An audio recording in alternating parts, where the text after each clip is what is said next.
All right, a very good morning to you. You're welcome to the 12th of July 2021. This is Good Morning Ghana. My name is Annie Efampofu. We'll be going through from now till 10 a.m.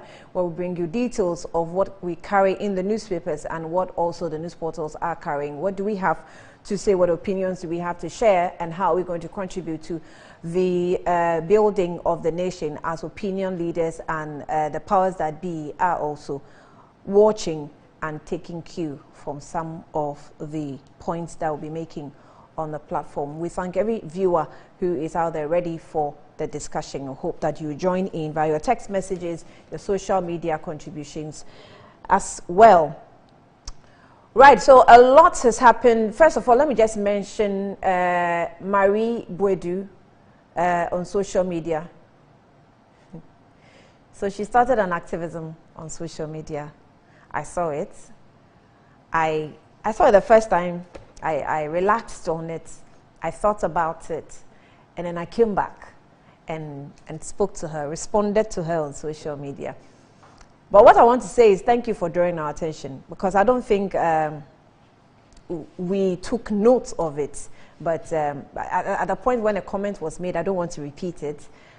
I jerked a bit. But thank you for drawing our attention. We'll see what we can do about it. Good Morning Ghana is for the people. So anything that is against you is also in a bad taste. So we definitely would see how far we can go with the activism you have started. Marie Boadu, thank you. Good morning to you. So congratulations to Hearts as well. I know Nimi Goshe. And the enemies are not happy. They actually say we are not celebrating or jubilating. I don't know what you want us to do. Like I always say, our standards are high. So, I mean, the little we're winning, yeah, we appreciate it. But we're not going to be behaving like you. I know some people are on the platform, they don't agree. Whether you agree or not, we won. So, phobia, we won. So those of you who don't agree, I mean, I could care less, really. I could care less. Now, to also the English supporters, whether I went to the home or I went to Rome, it went to Rome. You know, at the end of the day, I was actually supporting that it will come home, but it didn't. And I'm not so much into coming home. So if it went to Rome, all the better. Because really, after the match, I really was not very enthused about what the England supporters were doing. You are such sour losers and so unfortunate. We've seen social media racist comments in very bad taste against Kaka. I mean, if you're watching me internationally, shame on you. We don't care. We don't care what you do. It's never going to tear us down that you really are so racist against us. We don't care. We are really getting out of it, and very soon you see Africa get out of it. It's hard, but we will definitely come out. You know, we will shine. So expect it. All right, so that's just a long intro for Good Morning Ghana. Well, let's go into the newspapers for now. I start off with the Daily Graphic, and it says that media promotes unity. Professor Kari Kari disagrees. Fourth Estate incites war. I also disagree. 80% households covered in census mop-up scheduled for July 12 to 18. So from today to the 18th, please, if you're not counted, make sure you are. Student fingered in Accra Academy fire outbreaks. BOG to pilot digital city in September. Ghanaian Times. 2021 population census ends. GSS begins mop-up exercise today. Government to construct 1,500 kilometers for roads nationwide next 4 years. President has indicated. BOG begins public education on rights, responsibilities of accessing banking, financial services. Daily Guide. AG refiles ex-NITS boss witness statements, and then executives MP salaries reviewed. Exhume Ejura victims for bullets. Bako. Exhume Ejura victims for bullets.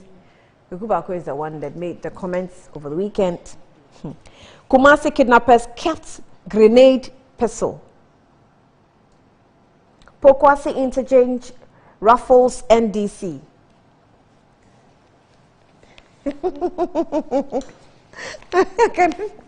I can almost think of someone using feathers to ruffle my ears. The Informer newspaper. Payments of salaries to first and second spouses. Mahama backs move, but says it should be giving legal teeth. That has been my argument all the while. PNC blasts NDC others over presidential spousal salary payment. In this issue, says that media charged to partner police by using power to advocate for them and fight crimes.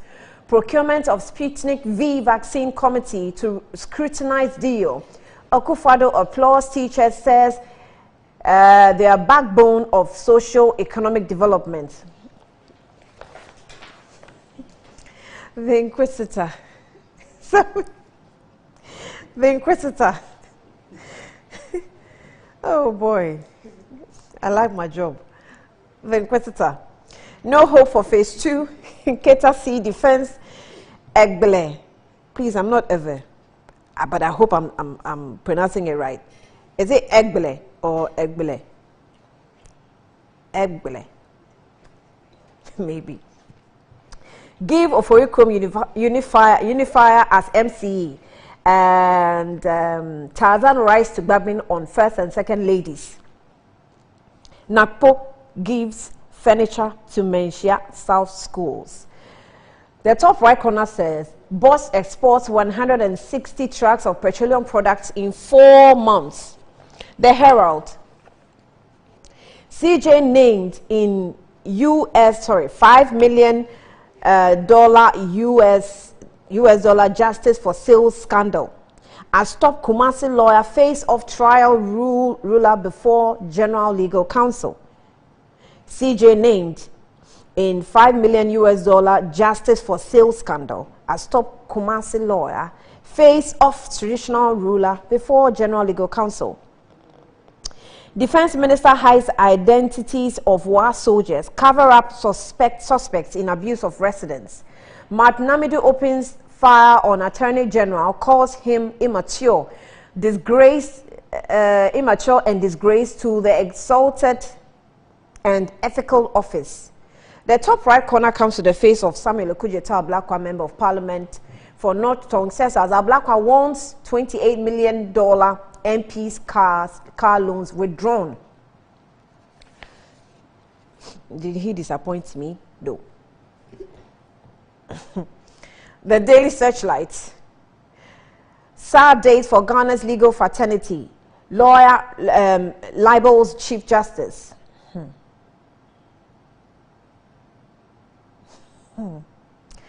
Cocoa sector key to economy, chief of staff. And then we also have 85-bed hospital for Central Gonja. 2021 census ends. The Publisher. Government spends 1 billion Ghana cedis on fertilizer import. A great minister. Wana OK's punishment for errant soldiers. Okay, we also have Oje Adom denies $5 million CJ bribery claim, says allegation false and orchestrated. Battle of interchanges Nana Jabs. Battle of interchanges. Nana Jabs JM says he was wasteful. Cocoa key to Ghana's growth framer is the one talking. Cocoa key to Ghana's growth. But do you know that some cocoa farmers are busily selling off their farms, you know, for galamsey? I don't know if our leaders know about this. This is years ago. They started doing that years ago. They will sell the lands off to, you know, the galamseyers with the cocoa and everything on it, just to get the, you know, ready to go money and relocate. So we are actually losing our cocoa farms anyway. The Custodian. President commissions 4-tier Pokwasi interchange. Fear grips NDC communication officers. Fear grips NDC communication officers. I read again. Fear grips NDC communication officers. Comes with Mr. Abbas Nuruddin here, Mr. Kafui Agbleze here, and then Mr. Kwesi Dawood, Central Regional Communication Officer, also Mr. Richard Kirk Mensa here. Sami Jemfi is also here, the National Communications Officer. Ghana's modernization agenda gaining momentum. Ekufuado. Nana opens 85-bed Central Gonja District Hospital. Daily Post. Intelligence failure and flippant resort to the military to handle civil matters led to Ejura killings. Dr. Randy Abe is the one talking. He was on Newsfile over the weekend. John Mahama kicks against First Lady's salary. Who is telling the truth? So we also have $5 million bribery allegation. CJ must resign or step aside to enable uninhabited investigations, says lawyer Sosu. The way the allegation is like, if they have to investigate, there has to be some independent, committee or something, because the allegation is quite serious. The BNFT front page. Bond market continues bullish run in June.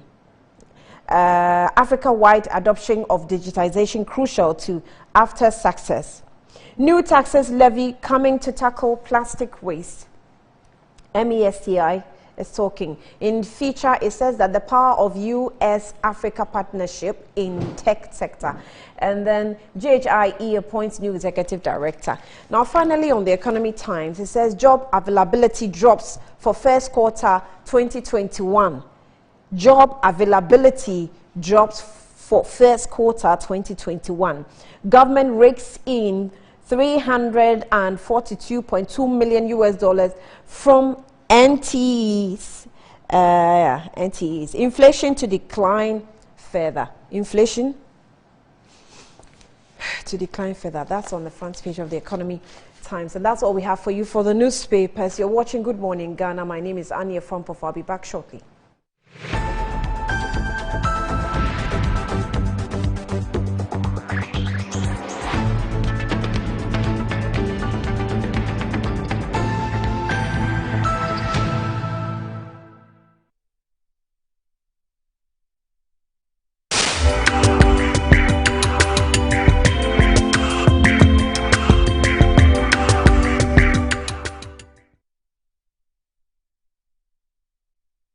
The search for a reliable partner in dealing with your U-turn bus needs has been made easier and convenient with SA Automobile.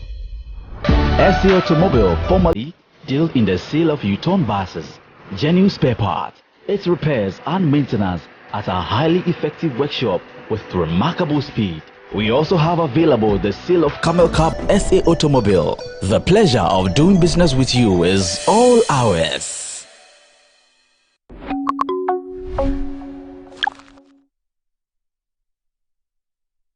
Did you know that cloth handkerchief gets dirty and wet after wiping your sweat or blowing your nose with it?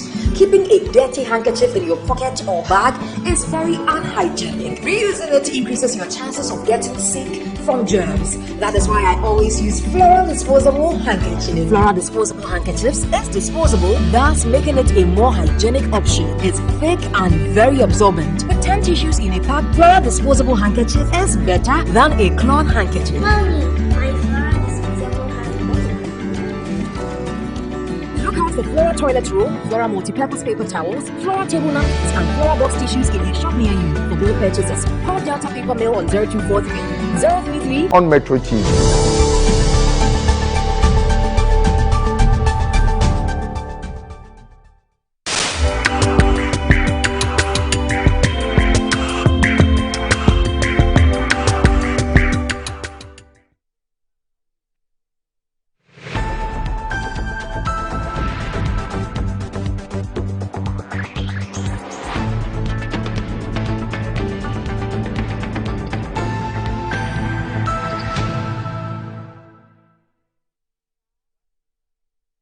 All right, you're welcome back to Good Morning Ghana. So there's a lot ongoing, but let me welcome my guests onto the program.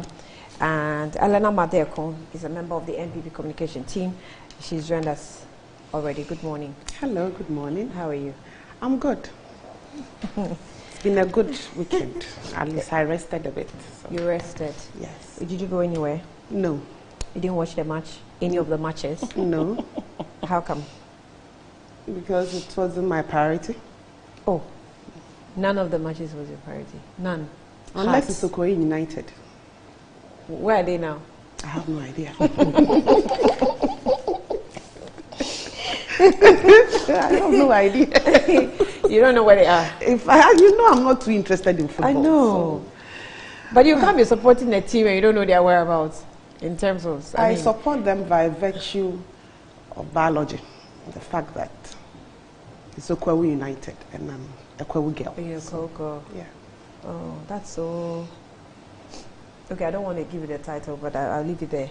I'll leave it there. But Ruth has joined us. Ruth Sendo has joined us. You're welcome. Thank you. And welcome to Good Morning Ghana. Thank you. She's welcome.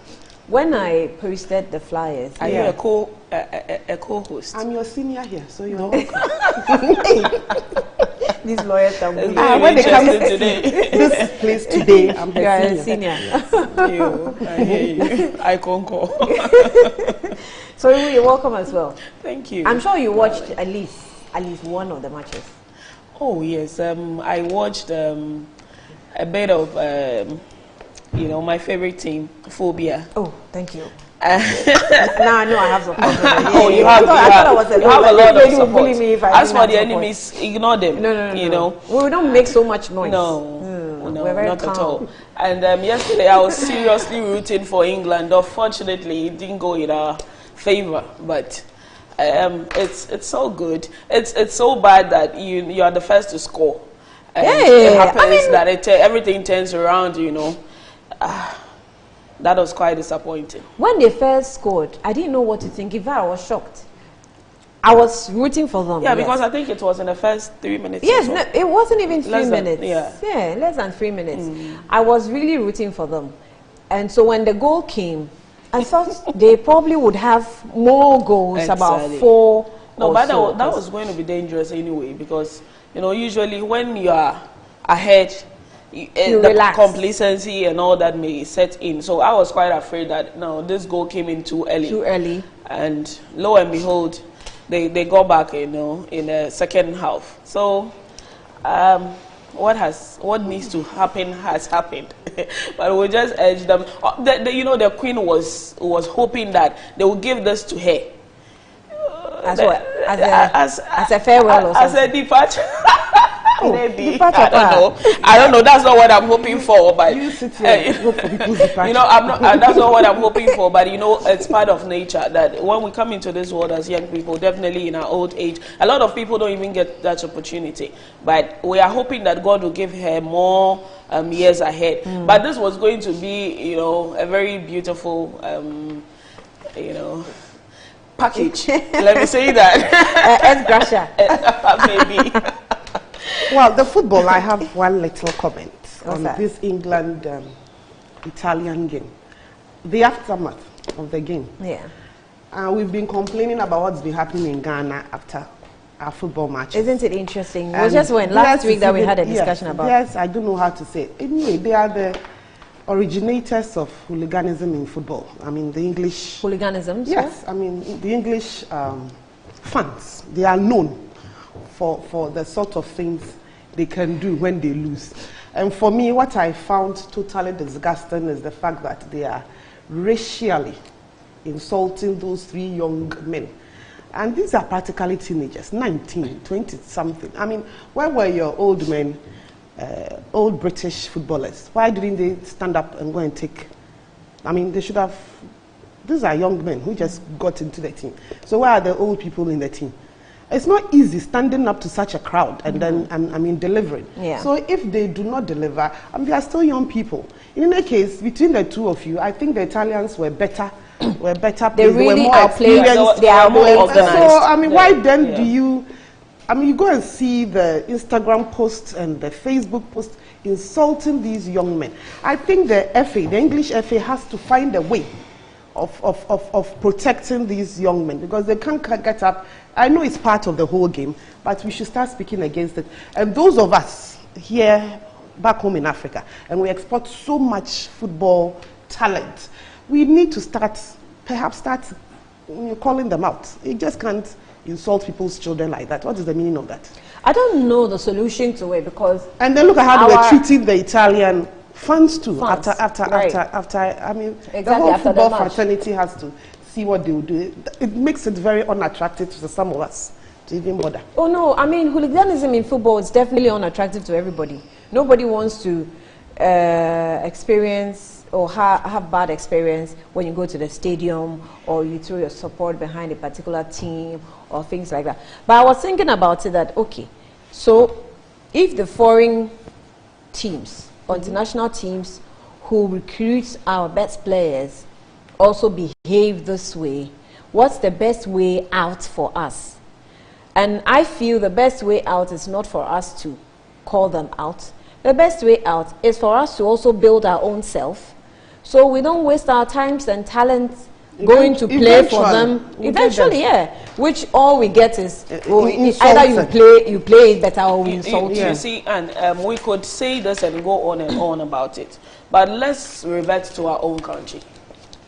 Taking Asamoah Gyan, for example, what didn't we do to him? You understand? So I don't necessarily think that it's about racism.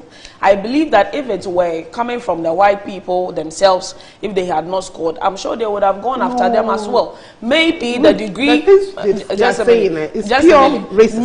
maybe the degrees would have been different, you know, depending on who was involved. But irrespective the of hooliganism is an age-old exactly, activity, which people know that they are just known for it. Yes, exactly. But you know, we were talking about some racial, you know, discrimination here and there, and that's what I want to draw attention to. That I don't necessarily think that it is just about because they were blacks.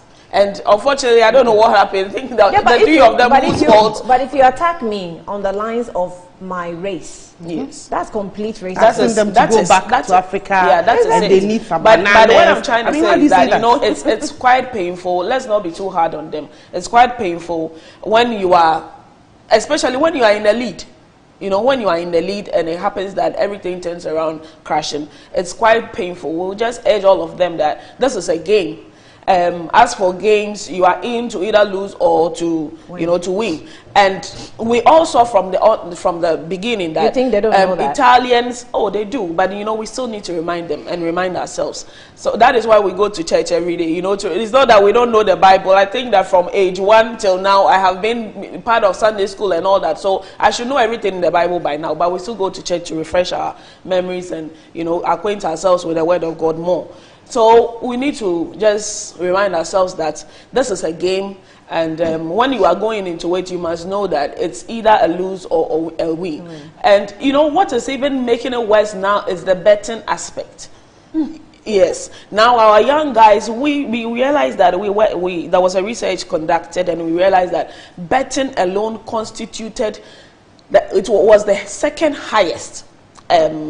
So social media or internet, you know, sites that young people visited, the second highest, apart from Google. So it tells you that a lot of young people are now turning their attention and effort towards betting, hoping that they can make some coins or some good money out of it. And so when you associate that aspect to it and feel that, hey, I have betted and most likely England is going to win, and you hope that, you know, they are going to win, and it doesn't go that way, you might be even forced to do worse things. But in all, we are saying that it is not the right thing to do. It is wrong. When you go into a game, you must know that you can either win or you can either lose. So next time they should just prepare better, and we hope that the Queen will be around to, you know, to receive the cup. I'm not sure if we can talk the English out of hooliganism. We can rather talk ourselves out of them. Sure. That's the best way to, you know, sometimes there are people when you have to, if you have an enemy and you know how the enemy plays against you, Yeah. you should know how to react to the enemy. Exactly. Than, you know, you can't control the person, so Sure. you should learn how to control yourself. So for me, I feel for all African players that go to play for international What about those who were teams? born there? Naturally, there are some of them who were born there, you know, grew up there and all that. So, but they see themselves as British. Yeah, sometimes they don't receive the attack so much as those who actually have been bought from But that here. is funny, because if they think that they had more competent people on the pitch who could deliver you know, victory for them, they should have gone for them. So it's because they don't some have. of them don't even believe they're Africans. Ah, well. I don't want to go into that, but some of them don't really even believe that they're Africans. And so it's high time Africans, you know, we take our destinies into our own hands and make sure that we build a country, we build a continent that will be safe for us, that will give young people opportunity to thrive, you know, to become better. Exactly. And this is the only way we can be It's competitive all in the world. And I believe that when we come stronger, when we come out stronger, we are competitive. If they don't see that they are doing us a favor by, you know, recruiting us or admitting us into their country, into their football teams, into their companies and all that, some of these, you know, I don't want to use any. That's exactly what I was talking about. They may be also solution, restrained. yeah. So we need to focus on ourselves. Should come from us. Exactly. We can't and develop control ourselves. them on what they do, but we can control ourselves. You know, it's actually a motivational message. You can't control what others do. You have to control what you do. Anyway, that said, a lot about football. Akusha actually he said that Kaka looked like Kwame Eugene. Good morning to Akusha Menu, whoever you are. I mean, what a sort of thing. Where is she? Has she stopped communicating? No, it's been a long time. No, she hasn't. She's doing some things which I can't put on air. Yes. When I saw, I had to go and look for Kaka and look at him again and look for Eugene and look at Saka or whatever his name is. Is it Saka? Saka, yeah, Saka. Saka, yeah, Saka. Okay. Anyway, so let's go into the census that has come to an end. It says that the 2021 population census, I'm reading from the Ghanaian Times newspaper, page 16, the 2021 population housing census ended across the country yesterday with a mob exercise starting from today, July 18, today to July 18, 2021. The government statistician, Professor Samuel Kobina Ening, disclosed at the news conference in Accra yesterday. Now, Professor Ening indicated that the data on the server as at the 12th day of enumeration indicated that 56.6% of the expected households have been enumerated nationwide. He detailed that completion rate ranged from 79.86% in the northern part of the region to 55% in the Greater Accra region. The government statistician said the 14-day nationwide exercise, which started on June 27, 2021, across all the 16 administrative regions in the country, had 80% or higher of the households expected to be enumerated have been covered in 12 out of 16 regions. Now, as a result, he noted that the efforts were being made to cover those places described as large enumeration areas on schedule. Given the current completion rate, however, more days will be needed to complete the exercise there, he said. So large enumeration areas such as the Greater Accra, Central, Eastern and Western regions would require additional days for mop-up. According to him, the Ghana Statistical Service was therefore deploying targeted interventions such as the deployment of support enumerators, the engagement with opinion leaders and community members to speed up the pace of work in the affected areas. On the overall progress so far, Professor Ening said out of the 272 statistical districts, 181 were on course to complete their data collection today. That's today, 12th of July. He added that the exercise had been smooth so far and attributed the successes to effective systems from... I've just remembered I've just remembered the enumerated who were trying to cross a gutter or and fell down on their face. I mean, it's not a funny issue, but I think when you remember the video, it's quite funny. We've seen a lot of videos and pictures that didn't look like this exercise was that successful. So at least let's look at the margin of errors and also highlight that, because there are some issues I think we have to address. So let me take it from here.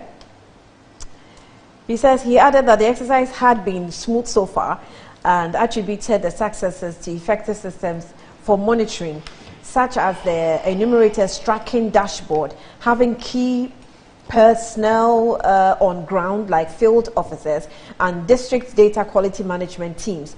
Now, the GSS board cited national monitors and international observers and seamless transaction from listing to enumeration and identification of areas needed support for completion of listing as some contributory factors. Now, the aim, he noted, was to achieve complete coverage and quality data to ensure that no one was left out. No one was left out. He mentioned the inability to meet respondents during daytime due to work-related activities, flooding, which according to him was preventing enumerators from accessing some communities, especially overbank areas, as some of the challenges experienced. Okay. So Professor Enim further stated issues of extinct and emerging localities, challenges of citing data, accidents involving field officers, refusal of residents to participate in the exercise due to the boundary disputes, and disgruntlement with government-specific public sector agencies as major hurdles it encountered. Regarding areas with boundary disputes, Professor Enim said the service would report the population of such areas with footnotes to indicate that there was boundary dispute for redress. Because I was thinking of the SAL areas as well, who also don't have members of parliament for now. How is it going to look like? Maybe all those questions the media have to probe further after the exercise is all said and done. Let me start off with Ruth. Let me start off with you. Were you counted yourself? Yes, I was counted. I think about a week and a half ago or so. A young lady came to my house. And how was the experience like? I haven't had the experience, so I'm still like, I want to know. No, I was quite very receptive to them because I felt that she was so tired. She had been working for long. I decided to offer her water and some drinks, and she refused. I felt that maybe that was part of the training. They were asked not to eat from anybody's house or take anything. So I said, okay, that was fine. It was quite long. I felt that there were so many unnecessary questions that were asked, but certainly they know what they were looking out for. So in my estimation, it could be unnecessary, but they knew what they were looking for. So it was okay. It was okay, except that we've had a lot of complaints from a number of people who say that they have not been counted yet. For example, my mom, my dad, they have not been counted. Some of my people in Takoradi have also not been counted yet. But we know that a whooping amount of money was invested in this. And the whole idea is to solicit for enough knowledge on the number of people we have in the country, our economic status, our social status, religious affiliations, and how we can use this data to plan, towards the future, and how we can use the data to secure maybe a better social or political environment, for our people. So which question did you think was unnecessary? I seriously can't remember. Okay, let me. So I was asked how many laptops we have in our house, how many tablets we had in the house, how many YAM phones we had, how many Android phones we had, how many cars we had in the house, what type of bathing? Exactly, how many rooms we had in the house, and I mean, a number of issues, you know, a number of questions. Yeah. That's what I remember for now. But you couldn't tell if that was very unnecessary because maybe in the eyes of the GSS, they know the data they're looking for. Yes, so that's why I feel that I believe they were asking so that they can assume the financial status of people. Or the economic. Exactly, because certainly if you are not too financially sound, you may have, you know, just some young phones here and there. But it could also be that there are people naturally who are not IT savvy, and so who may not be interested in procuring laptops and all of that, you know. They may assume that they are just fanciful. There's a question that I found interesting. It says that the main source of fuel for cooking. Okay. Did they ask you that question? I can't quite remember. You can't remember. The main source of cooking. Yes, I was asked. Yes. So whether you use JBD or you use gas. Exactly. I remember. That was asked as well. So in all, I believe that it was okay. But the fact that a lot of people have not been counted, and today they are claiming that they have counted over 80%. I'm wondering how they got to know 80% when you do not know the population in the country. How do you assume that you know? That's a good. You understand? Okay. How do you assume that these are the number of people in the country, and out of this number you have counted 80%? That is quite absurd for me. That's maybe if you use, well, I don't know, but maybe if you use the previous statistics. You may want a lot of development. There should be a round figure you'll be working around. Let's assume that is the case, you know. But if you say 80%, and I look at even the number of people around me who have not yet been counted, whose houses have not, maybe the houses have been counted without the knowledge of the people. But if I just look at the people around me and you say that you have counted 80%, I am forced not to believe it. So I will plead that we need these figures, we need this data to guide us, you know, to guide the government in the way forward, and what policies they need to put in place that will directly and positively impact the lives of people. So we will plead with our young people who have been deployed to engage in this to go to the houses and count. Because if you don't do that and you just assume that, oh, if you're looking at the number of these rooms or houses in this particular compound, it's likely that we may have this number of people, blah, blah, blah, blah, and you just juxtapose and assume it may be highly incorrect, and you may be, you know, proceeding on a tangent that will negatively affect all of us. How long did they take with you with a lot of questions? Prior to me being home, the lady had already gone to the house and sat with my husband to, you know, to do. So I don't know if what I came to meet was, you know, the entire process, but it took roughly about 20 minutes, I think. 20 minutes? Yes, or less. How fast were they inputting the data? Very fast, very fast. That one was very fast. So they had their tablets? The tablets, exactly. So as you were answering, they were keying the data? Exactly. I'm asking that because, I mean, when we did our job, what's it called? The coronavirus job that we went to take. When they had to capture the data, it took forever. Sometimes the data capturing alone just made people stay around for so long and too long. So sometimes I wonder. So, you know, because probably the job, they were health officials. So maybe their system, maybe they were not too IT savvy or something of the sort, you know. But these people, they were trained specifically to do this. So I'm sure that is the difference. That's the reason for the difference in that. They were very fast. They were very. So you answer the question and the key, you know. So it was good. So Ellen, how about you? Are you counted? No. Good morning to you and to our viewers. Good morning. I haven't been counted yet. I'm going to call them. They actually put out... yes, and that number is not working. Both numbers are not working. A flyer. There are about 4 or 5 numbers on it. So I'm going to give them a call today. And Give me one of the numbers. I haven't. I want one of the numbers. I would have to. We'll have to look for the flyer. Okay. I haven't. Ruth, if you can help me with that. Let me just cross check it. Or Helen, you have to look for it. I saw it somewhere. I haven't. My house hasn't been counted. Your house? Yes. They were supposed to count all the structures first before we started the actual census. So both of them, I haven't gone through the process yet. But by hook or crook, I'll go through it. I'll make sure that they count me. The briefing and the things I have read on the census, they have a lot of, there's a reason why we count every 10 years. We count every 10 years so that we know what is happening with us.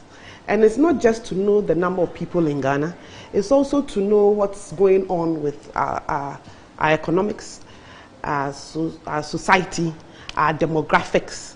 So the questions that they would ask, to some of us might seem not really important, but for proper policy formulation, we do need that data.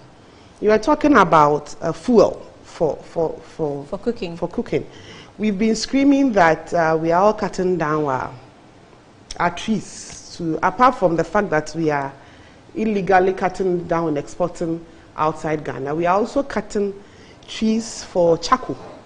And I heard we are cutting, and we are even cutting down cash crops like shea trees. And we are burning it for charcoal.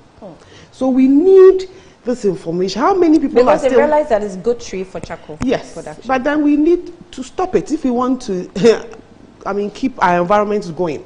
So the Energy Commission and all the people involved in our energy needs need this information. How many people in Ghana are still using charcoal? How many are using gas? And it's important we give them that information. I know to some people it's not, but please, whatever they ask you, give it to them.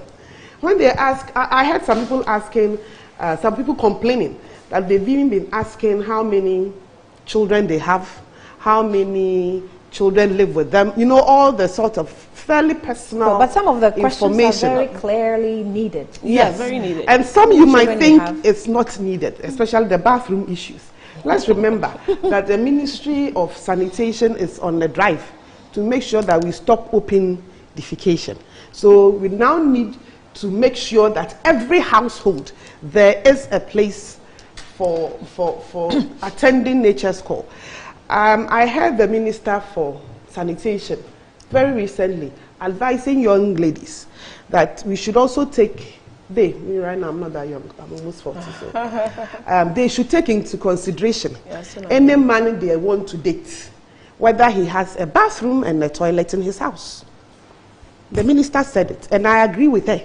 I agree too. Because perchance, if you go visit or you even get married and you're in the house and in the middle of the night, you're pressed. There's something you need to get out. What do you do? Are you going to get out of your house and walk to the public?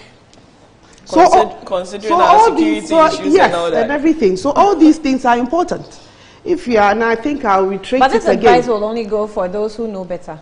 And that is why we advise ladies who don't know better. That is why we are all here and we are still insisting. I'm carrying it from Mrs. Cecilia Adapa that please, if you want to date anybody, look at the bathroom facilities in his house. If he lives in a house without any of such facilities, consider him, reconsider, unfit, and reconsider. So these are all important. So we need to know the households that have it. And, people are actually converting the places that are meant to be for bathrooms and toilets. And they're actually changing it into rooms for rent. When you change it into rooms for rent, where do you expect the people in your house to ease themselves and to take care of nature's call? It is important we give this information. It is, I know, but per our history, some people have been shot before for having 2 toilets in their house. So a few people are a bit skeptical about letting the government know what they actually have. But we've moved on. It's been how many years? So please, let's give them that information. Because I almost said that, and I remembered what you just said, yes. and I shut up. Yes. Or I almost said that you make laws according to how your people are. You design it to refocus their minds, to reorient them. So as we are trying to provide toilet facilities in every home, maybe we also have to make it a legal requirement, because that is where we can move. I know the Ministry of Sanitation is bringing out that, so that when you are a landlord, you come to your place and you don't have a toilet facility at home, you are going to be in trouble. Exactly. But before that is done, we need to make sure that we offer them the opportunity to correct the mistakes. And I know they are doing it. They are actually offering some communities, even right here in Greater Accra, they'll tell you, go to your assembly. If you do not have a toilet facility at home, let the assembly help you. And there's money there for it. There's a whole donor funded, program going on. And they've been doing it in there. I've been hearing it around. But of course, if you live in certain parts of town too, you are not going to get these problems. So let's please give that information. And then people are also asking about the enumerators. I have to say two things about them. One, they've done well. It's not easy. I'm going to knock on people's doors, and you know how people are. Sometimes they shut the doors at them. Sometimes, I heard some even actually open their doors on some of them. Oh, okay. Yes, and that's how terrible we can be sometimes. So that's what draws my mind to the fact that I was also thinking before when we started the exercise. In fact, we met with the GSS as media and we had some discussions. As I was sitting there, I was thinking, okay, so when are we going to get to a point where we don't have to send people into people's homes? Because honestly, sometimes it can be a nuisance. Let's not pretend like... I agree, but it's all fine. It's all part of our civic duties. We all have to go through a little bit of uncomfortable situations to get what we want. Gradually, I'm sure in the next 10 years, when we are going to have the next census, you might just have to, there's an app, and you just go and you put in your information. But even with that, we'll still have to get people going out, because it is not everybody who is computer or technologically savvy to do it. So yes, gradually we are moving. We are digitalizing the whole society gradually as we go on. So we'll get there. But for now, and with what we are doing now, there's a lot of improvement. I mean, now they are going out with their tablets, and they are picking your information. First, they'll have to write every little thing out, and that also took out a lot of time. For those enumerators who go ahead, and then I read in the northern region that somebody actually died.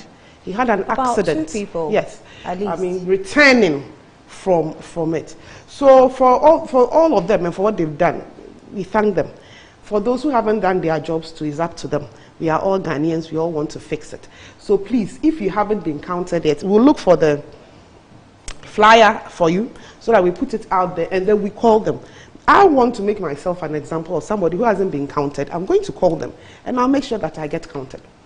Yeah, we'll try and see how we can put the flyer out for you to also have access to the contacts. And there's a misconception. Well, I don't know if we should put it.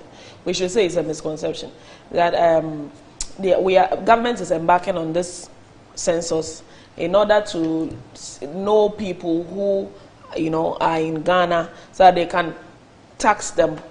And so so that they can tax them. That's not a misconception. That's why I'm saying that. I don't think I need to. Whether you are counted or not, government will find a way. And for which reason people do not want to sit in their homes and be counted. So, but really, it's not even a misconception. Yes, it is not. It is true. It's true that yes, government wants to tax you. But government must tax you. But irrespective of that, we need the taxes also to embark on development, even though we have not seen same under this. As I said, counting or no counting, government will tax you if government wants to tax. That is if they find but we want to. But we actually want government to tax fairly, because already we're making so much noise about the tax net being so small, and the same people keep being taxed all the time, and people are obviously evading the tax. And we have so much what's called informal sector. We have so much within the informal sector that's not captured, which is why they will come into your house and ask of the bathroom type you use. Because we want to know also the economic standards of the people, the kind of jobs they do. And that's all to give us the space to widen the tax net, because we don't have the statistics to start with and talking about widening of tax net. But let's take a break. We'll come back to continue.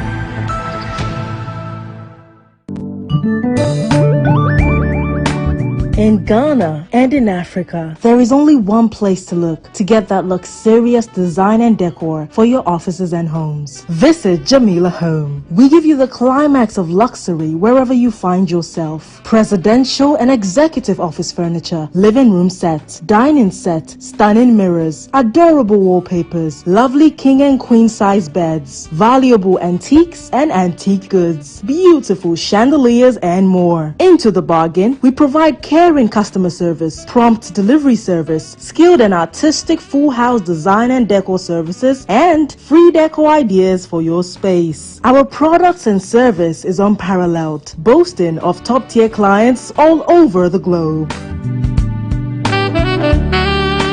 Jamila Home, home of first-class quality furniture, beautiful chandeliers, and antiques.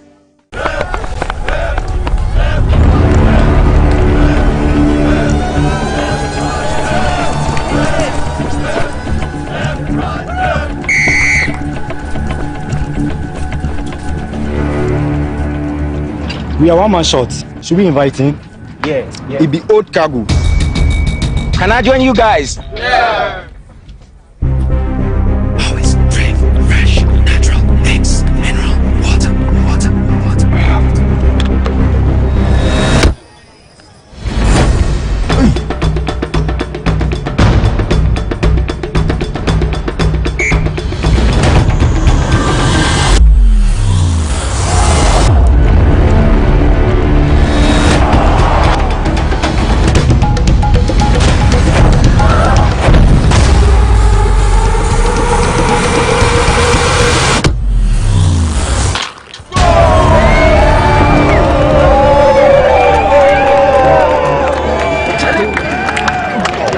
You still got it. Always keep hydrated naturally. That's my secret. Manufactured with the primary aim of preserving nature's finest minerals necessary for a healthy mind and body. X Natural Mineral Water. Simply natural.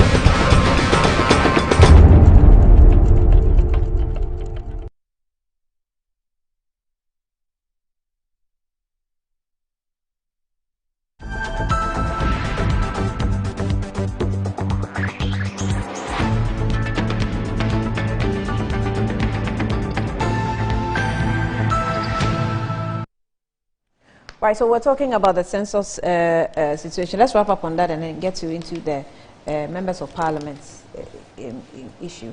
So I was saying that even though we know that all the questions are necessary because it's coming from their outfit, they know how they're going to use the data. We could have designed a more compact questionnaire than these kind of minute questions, which goes too much details. Helen?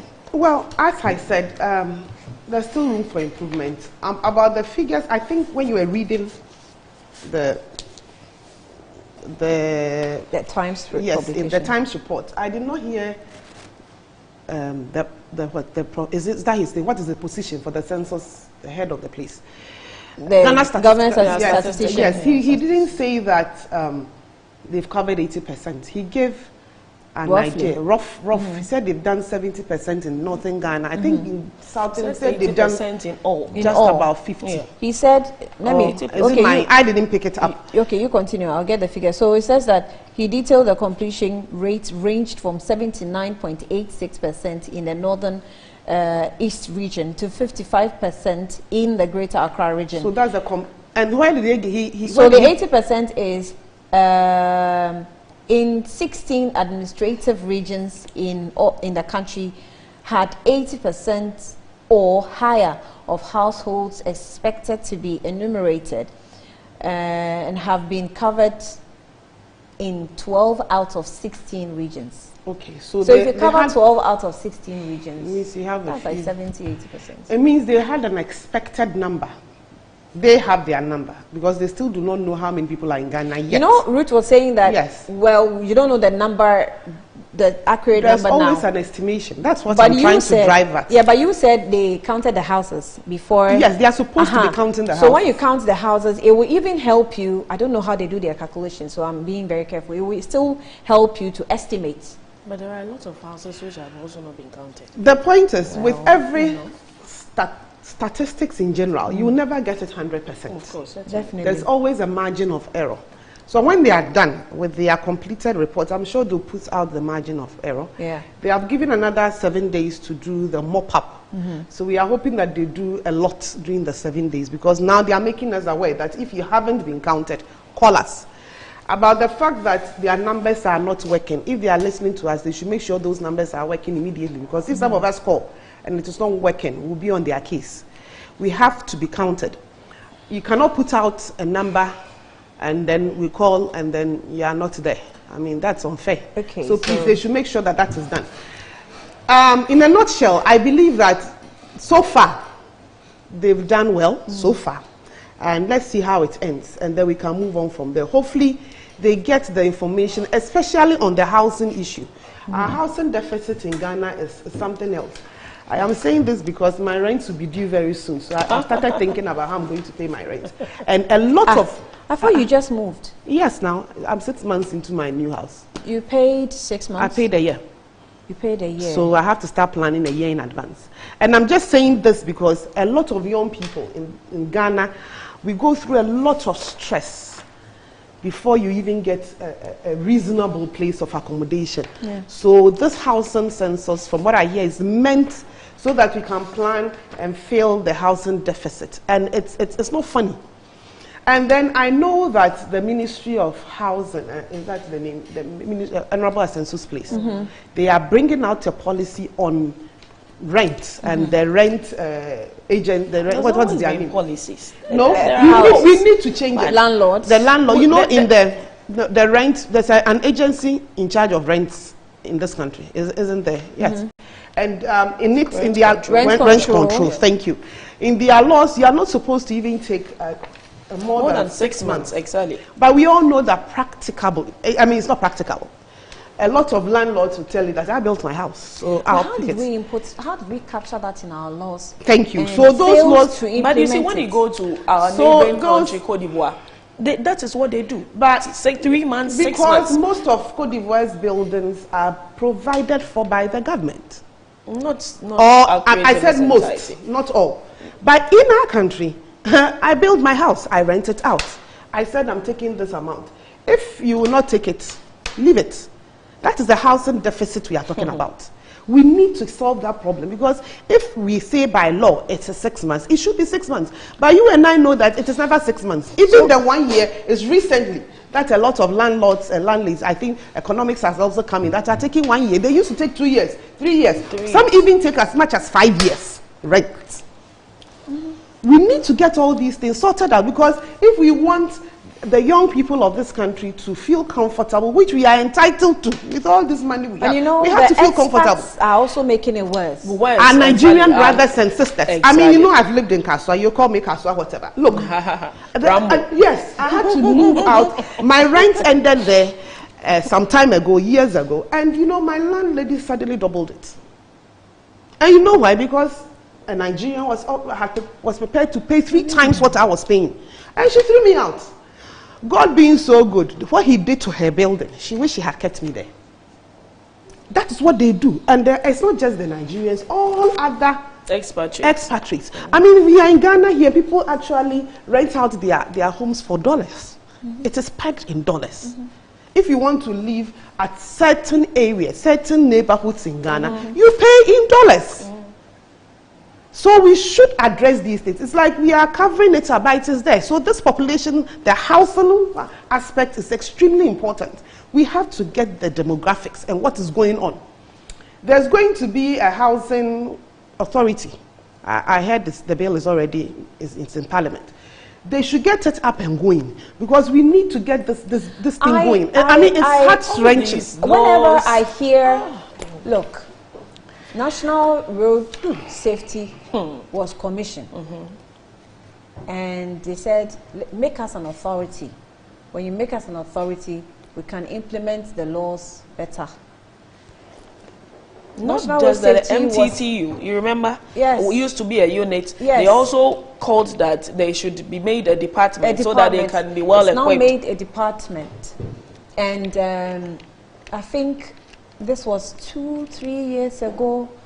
Up to date, we're still waiting for. They are not an authority yet. They are an authority, but you know, when you're made an authority, we now have to have your rules, your laws. We're still. I mean, I'm on the media team, but I'm sorry, we're still waiting for the laws to work with. And accidents. In fact, our statistics are parachutes with accidents. It's Food and Drugs Authority saying the same thing. It was commissioned. They said, "Oh, make us an authority and we can do it." I don't know what it is with the titles.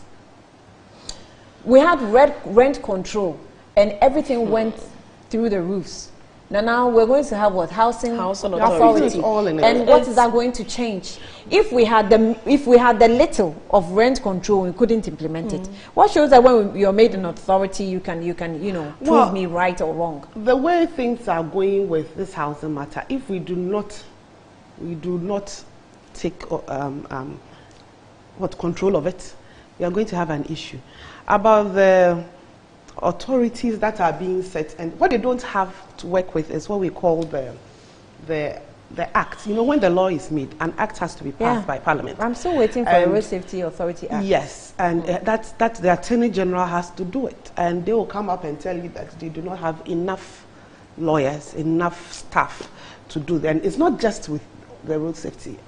I was a board member of Minerals Development Fund. Up till now, they also do not have the acts they should be working on. And lots of government agencies that have already have their laws passed and they have been put into being.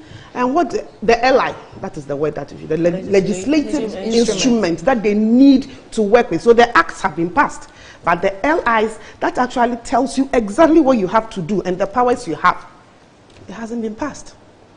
And so sometimes we have to also be on our parliamentarians because that is their work. Oh, they are buying cars. LIs are legislative instruments. And we have committees on everything in this country. Committees on lands and whatever, with committees on roads, So sometimes we also have to ask them questions. If the Attorney General's department or the institutions haven't come up, what sort of... I know at some of their meetings with these agencies, they actually do query them on why their allies haven't come. The Ghana School Feeding Program, they received a query just recently on why they still do not have an ally. They don't. Who is supposed to be drafting their allies for them? Well, that's why we said who is supposed to come from their ministries.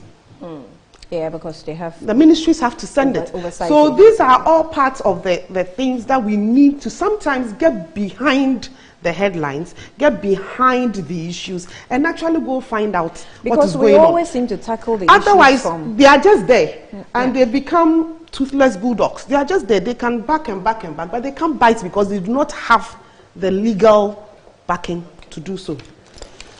I feel that government needs to do more. Government needs to seriously, make conscious efforts to intervene in our housing, sector. The reason I say this is, for example, if you look at Saglemi, and look at the number of decent accommodation abandoned with weeds growing there, snakes taking over, pests, drug peddlers and all those people taking over, Saglemi. You can imagine the number of young workers, public workers, maybe even private workers who would be occupying, that beautiful edifice. And the number of houses that would have been left, for other people to take over. So I believe that government really needs, as quickly as possible, with the sense of urgency, to seriously start embarking on housing, development for our people, especially the public sector. And not just that, even go to the extent of providing buses.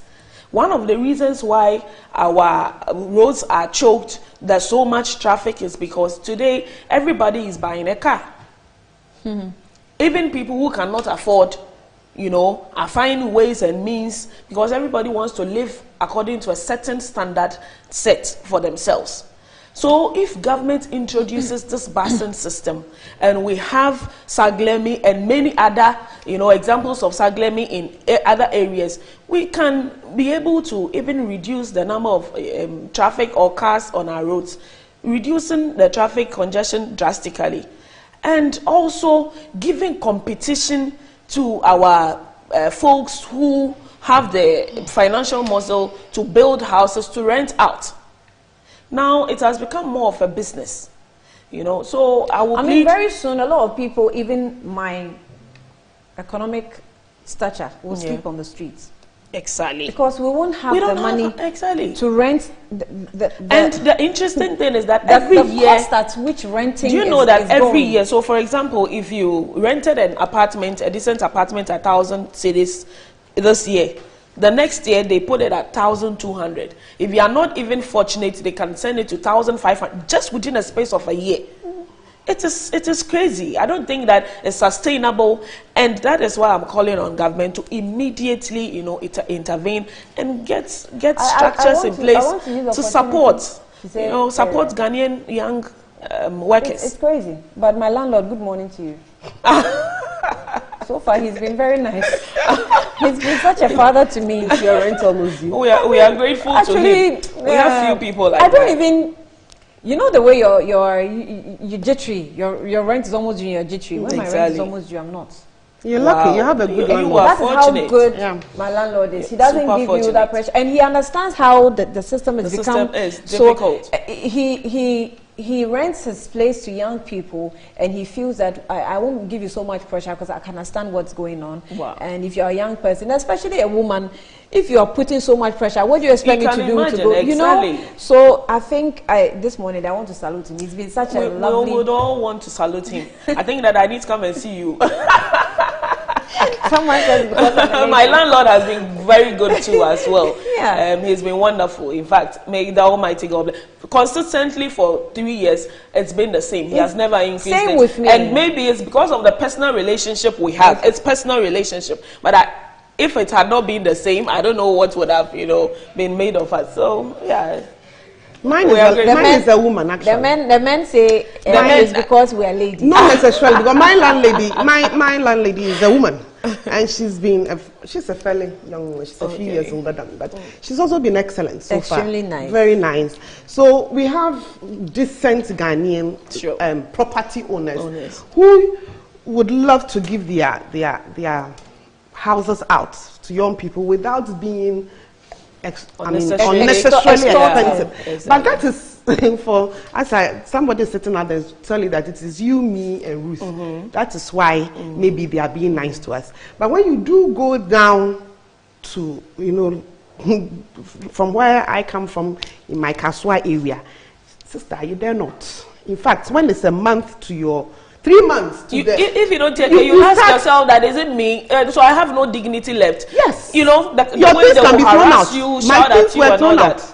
Some of us were lucky. My daddy has a house there. So when I've been moving, can you imagine? At almost 39, I moved back in house. I plan and then I move back out again. But as I said, I'm lucky to have daddy. So I can always move back home if there's an emergency. But some people, the people who do not have that. Yeah. And that is why I agree with you that very soon we are going to have people who are going to be living on the streets. And these are not because when you go to US, UK, when you find people sleeping on the streets, some of these people actually work. Yeah. Some even sleep in their cars. Yes, they work, they drive, yet they still sleep on the streets. So you won't call them downtrodden. You won't call them foot soldiers. What do you think about government partnering individuals to start, housing projects? That is what happened with all the Saglemi and all it is government partnering with people. Not like international multi-million companies, that's not what I'm talking about. But sort of an incentive to support, I hope you understand what I'm talking about. Yes, I mean, Ruth, don't we so have that we can have some direct... We do have. So how do we if you can access it. But are they accessible? That's also another. I said if you can access it. But we are looking at a whole industry, the real the real estate industry, that needs to be checked. And real estate also includes land and acquisition of land. Look at the stress people go through to buy land, protect the land, build their houses. I don't know if you get it, because we do not control it. So I build my house. If you've gone through what I have gone through at the hands of Kaswa Land Guards, and therefore my building is still not completed, I'm even surprised and I'm still renting. And by God's grace, I am able to finish that house, and I want to rent it out. If the grace of God doesn't touch my heart, I'll put in all my experiences and the stress and the loss of the sweat and the money into those rents. So you realize that rents at places like Kaswa that used to be moderate. Now, I can confidently tell you, Kaswa, single room, self-contained places are going for 300 cedis a month, 350 cedis a month. Irrespective of the huge traffic. Yes, that is even after Kaswa going towards Budumburam. After Kaswa, you know, places you do not expect. 500 cedis for a good, decent two-bedroom house. 700 cedis. What is Kumasi Ashanti region doing right that we in the Greater Accra region are not doing? Because in Ashanti region, rent is. Accra is Accra. Transportation is, cheap. Accra is capital city. Capital So city. is the control I'm talking about? Is the lack of regulation. So is that our economic mentality? Yes, by Ghanaians. It's just like buying stuff. You go to a shop at a certain area, the same dress is costing 1,000 cedis. You move on to the next area, the same dress is costing 200 cedis. I know. I asked for the price of Milo in a shop. Across to the opposite shop. There's a 10 cedis difference. 10 cities or 15 cities. So me, before I shop, I look at all your prices, I compare. Because if you don't take care, in the same area, locality, you use 500 cities to shop for a month. And that's it, you enter another shop, you use 1,000 cities to shop for it. The same. A month. Hey. And so it is us and the way we run our economy.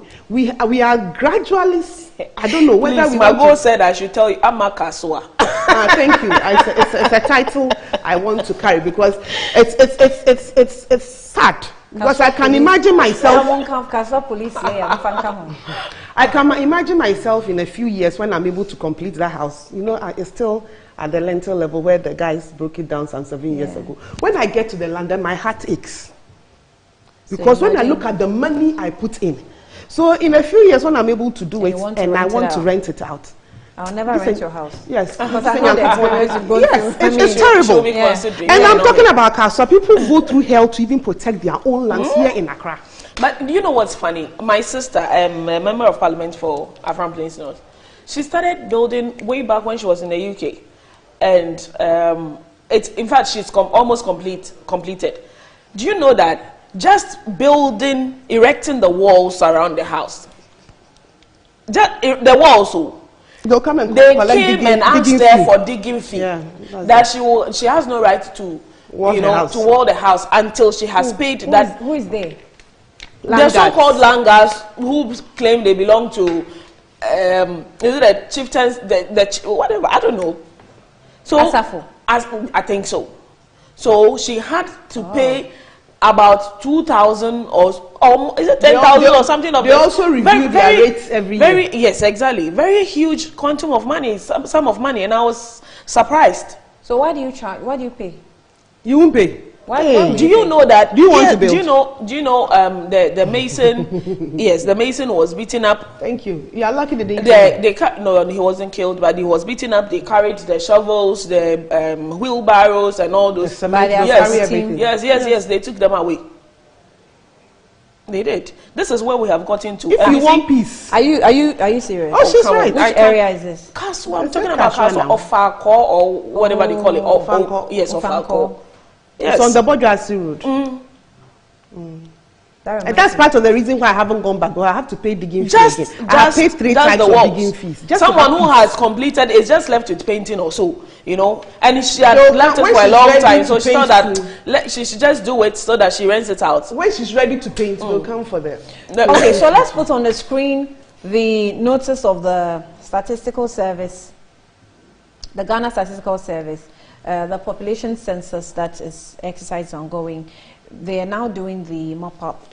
So let's put the flyer on the screen so that, yes, that's it. That's what you have. It says that, has your structure been listed? If not, call census, call the census call center.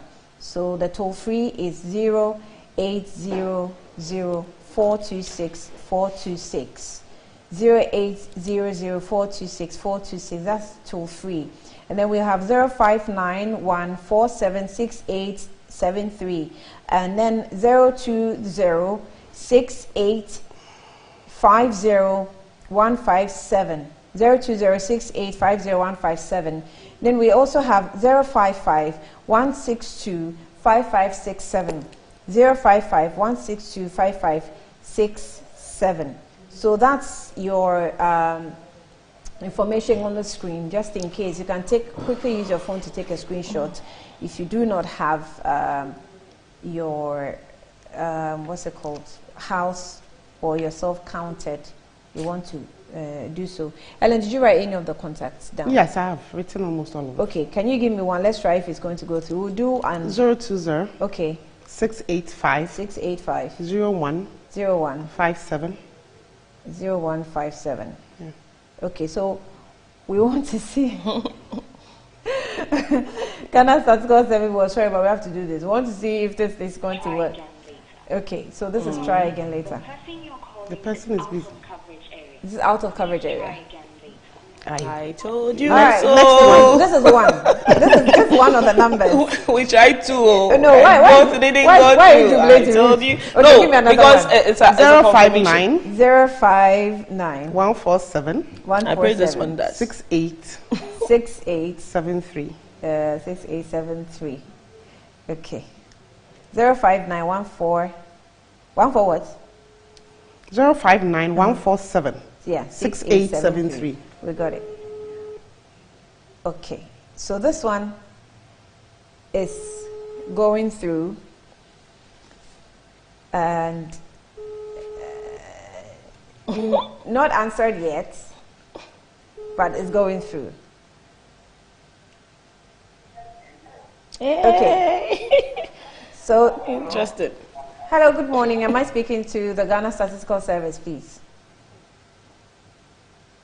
Hello, good morning. Yeah, come back in a few minutes, right? I should call back in a few minutes. Is this a contact for the Ghana Statistical Service? Yeah.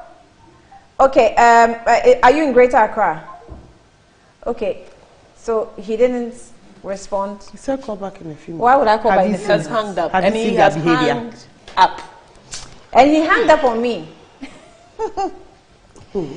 You know. So what I even expect is that if the contact is for a public service this way, when you answer, be nice. You know what to You say. need to be nice, Hello, of good course. morning. This is the Ghana Statistical Service. My name is Annie Efompo. May I help have a you? problem. Oh, goodness. So what did we tell them to do? I think we have to try another number. This is nice. I picked just two. So You picked two. let me try and see if I can get Let me give you one more. I think you took the 147. So let's take the 055 Okay. 162 5567. Okay. 055 162 162 5567. 5567. Okay. So we're trying the third one. The first one didn't go through. The second one went through. We picked it. He says I should call later and hung up on me. Nice. Oh, So Ghana 4. in Ghana Statistical Service, we're just trying to help you on this one. If we haven't trained our people well on how to respond to the contacts, because you need to count us. You said we should avail ourselves. We are now trying to avail ourselves. Your I people haven't are been really- counted though. My house Yeah, I hasn't still haven't been nothing. counted myself. So this is also I don't kind of- believe that they have counted even up to 50%. I don't Well, believe that's it. by your estimation. You also don't know what you have done. Anyway. Well, so maybe you are encountering too many, or you're seeing too many challenges that exactly, you think that, and yeah. too many people saying they have not been counted. I don't want to believe that they are all Because right. if 3 of us on a set, 2 Exactly, of us just have not one- been counted, exactly. we are a sample size. So if you collect another sample size and 10, maybe out of 20 say they haven't been counted, then we'll have questions to answer. But this is also not going through at all. At all. Let's try the toll free. At least that's toll free. Toll free is 0800 426 426. Okay. So that's 0800 426 426. Okay. You're watching Good Morning Ghana. We're only trying our luck with the Ghana Statistical Service that's starting its its mop-up exercise today. Some of you who haven't been counted, they're giving us contacts to contact them if we need help. So that's what we're trying to do. We're trying to exhaust all the numbers and see how far we go. So this is toll free, going through and not being answered. I expect that on the second call, at least on the second ring. And it's 9 o'clock. The person you were trying to reach, 0242. That's what we expect on toll free, right? 20810 is currently not answering. At the tone, please record your message. When you have finished recording, press pound or hang up. This is toll free. Okay. I've hanged up. I'm disappointed. Ghana Statistical Service. I mean, how? How? Okay, so it's a Monday morning. It's 9 a.m. Is it that your work. people are not at work yet? Or what? You know, okay. I can understand her frustration. You know, it's bad. It is bad. I think that we need to let them know that this is bad, and they've been exposed badly here. And if there's anything they can do to, you know, re-equip their people with the necessary... This is not re-equipment, my dear. You have been given a phone number. You have told us what is the re-equipment in this one? With experience and knowledge. Because I know that when you call into Metro TV right now, hello, this is Metro TV, how may I help you? Who is on the line? Blah, blah, blah, blah. That is actually my expectation. And you know what's interesting? So on the fly, it says that we have a WhatsApp line. That's also 059 147 6884. This is just a charade. Hours to work is from 6 a.m. to 10 p.m. Weekend, 6 a.m. to 6 p.m. So weekdays is 6 a.m. to 10 p.m. Weekends it's 6. So we call 3 hours after the beginning of their work. 3 hours, which is ample time enough for them to, you know, organize themselves and answer the question. Ample time enough for you to be sacked. Thank you. So you should get the PRO's number. In fact, I'm looking for it. So that we call him or her too, so that they explain to us what's happening. If you can get us, any of the statisticals. In fact, if we can get us a statistician himself, government statistician himself, we appreciate it. So let's see and work around it. But in the meantime, let's go to the House of Legislature. And we are talking about how much was allocated to them. I have to check. 90. Yes, I remember a huge quantum of money. The money that created controversy. Yes. I saw a video of a Nigerian woman. I don't know what she was trying to say.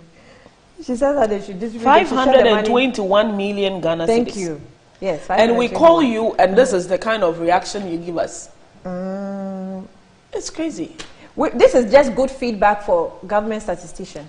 We are hoping that they will pick it up and do the right thing. We just hope so. But I think that tomorrow you should try again. Tomorrow too? Yeah, on set. Let's try again tomorrow. On set, yes. Dr. Wendy will be here. I don't know if she'll do that on set.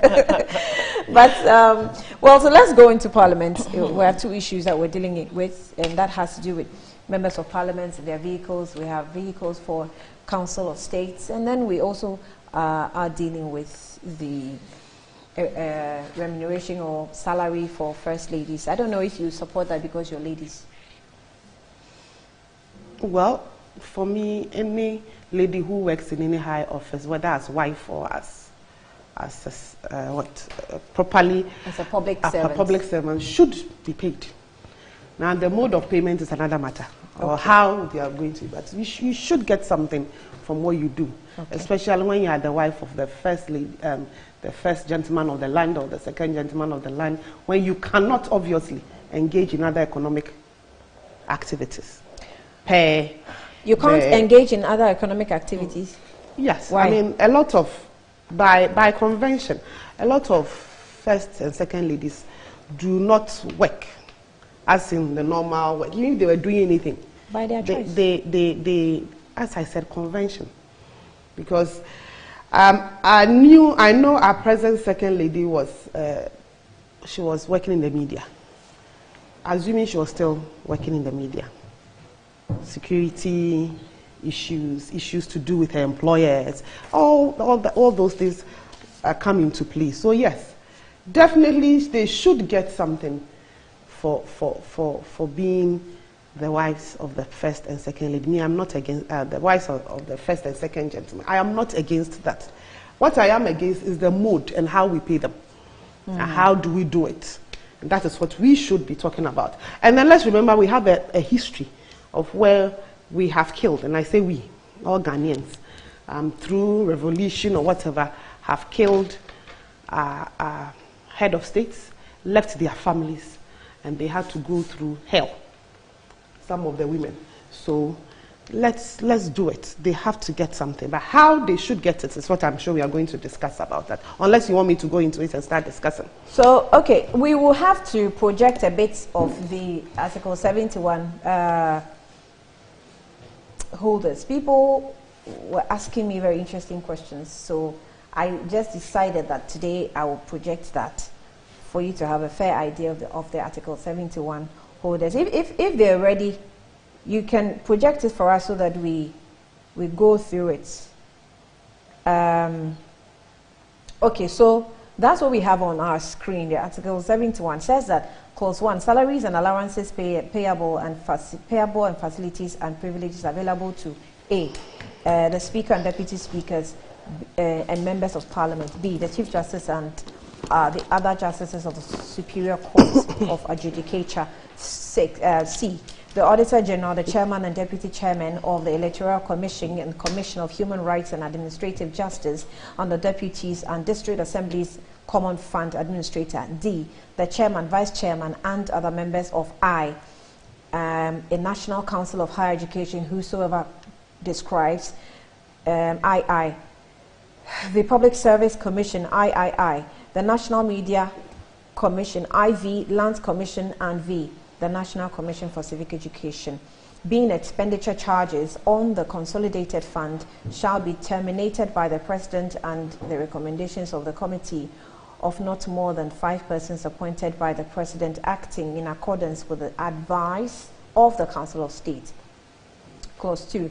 The salaries and allowances payable and the facilities available to the President and Vice President and Chairman and other members of Council of State, members of State and Deputy Ministers, being expenditure charged on consolidated fund, shall be determined by the Parliament on the recommendations of the committee referred to in Clause 1 of this article. Now, that I also want you to take note of that because that's been a bit controversial.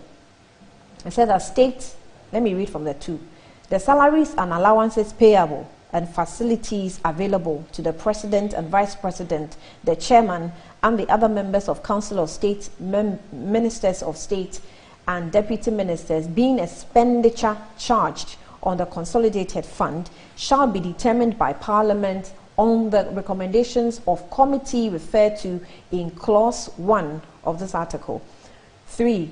For the purposes of this article, that's Clause 3. For the purposes of this article, and except as otherwise provided in the Constitution, salaries includes allowances, facilities, and privileges, and retiring benefits, or onwards. So, in brief, that's what the Article 71, captures. People are arguing that the Emoluments Committee has no rights to determine who is paid because the Constitution has already defined it. So, why are you even recommending? But does that mean that the Emoluments Committee can recommend?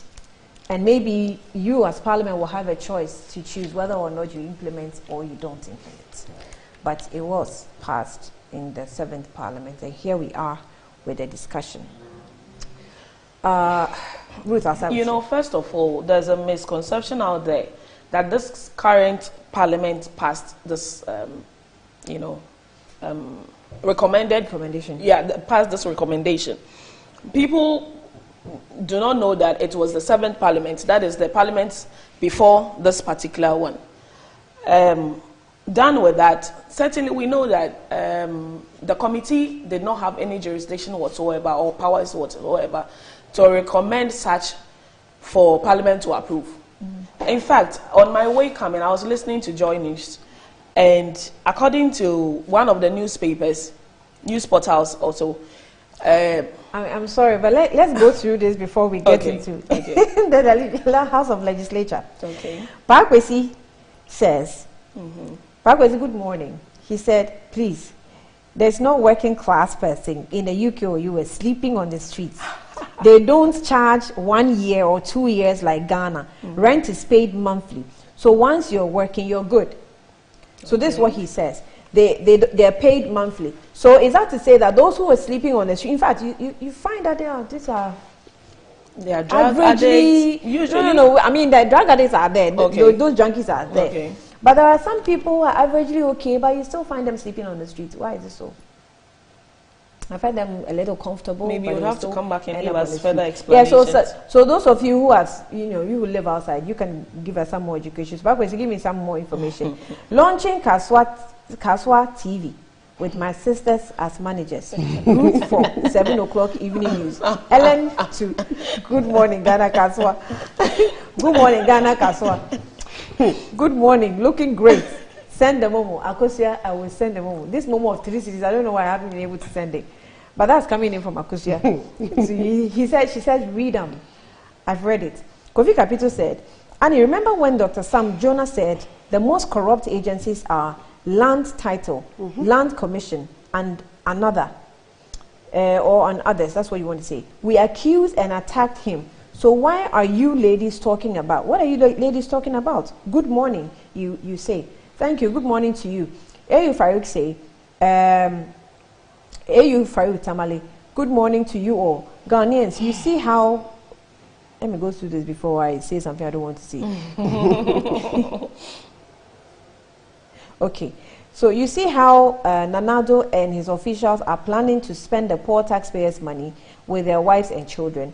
So today, Nanado, Baumia and wives would be enjoying with our money. But they're working and they're working.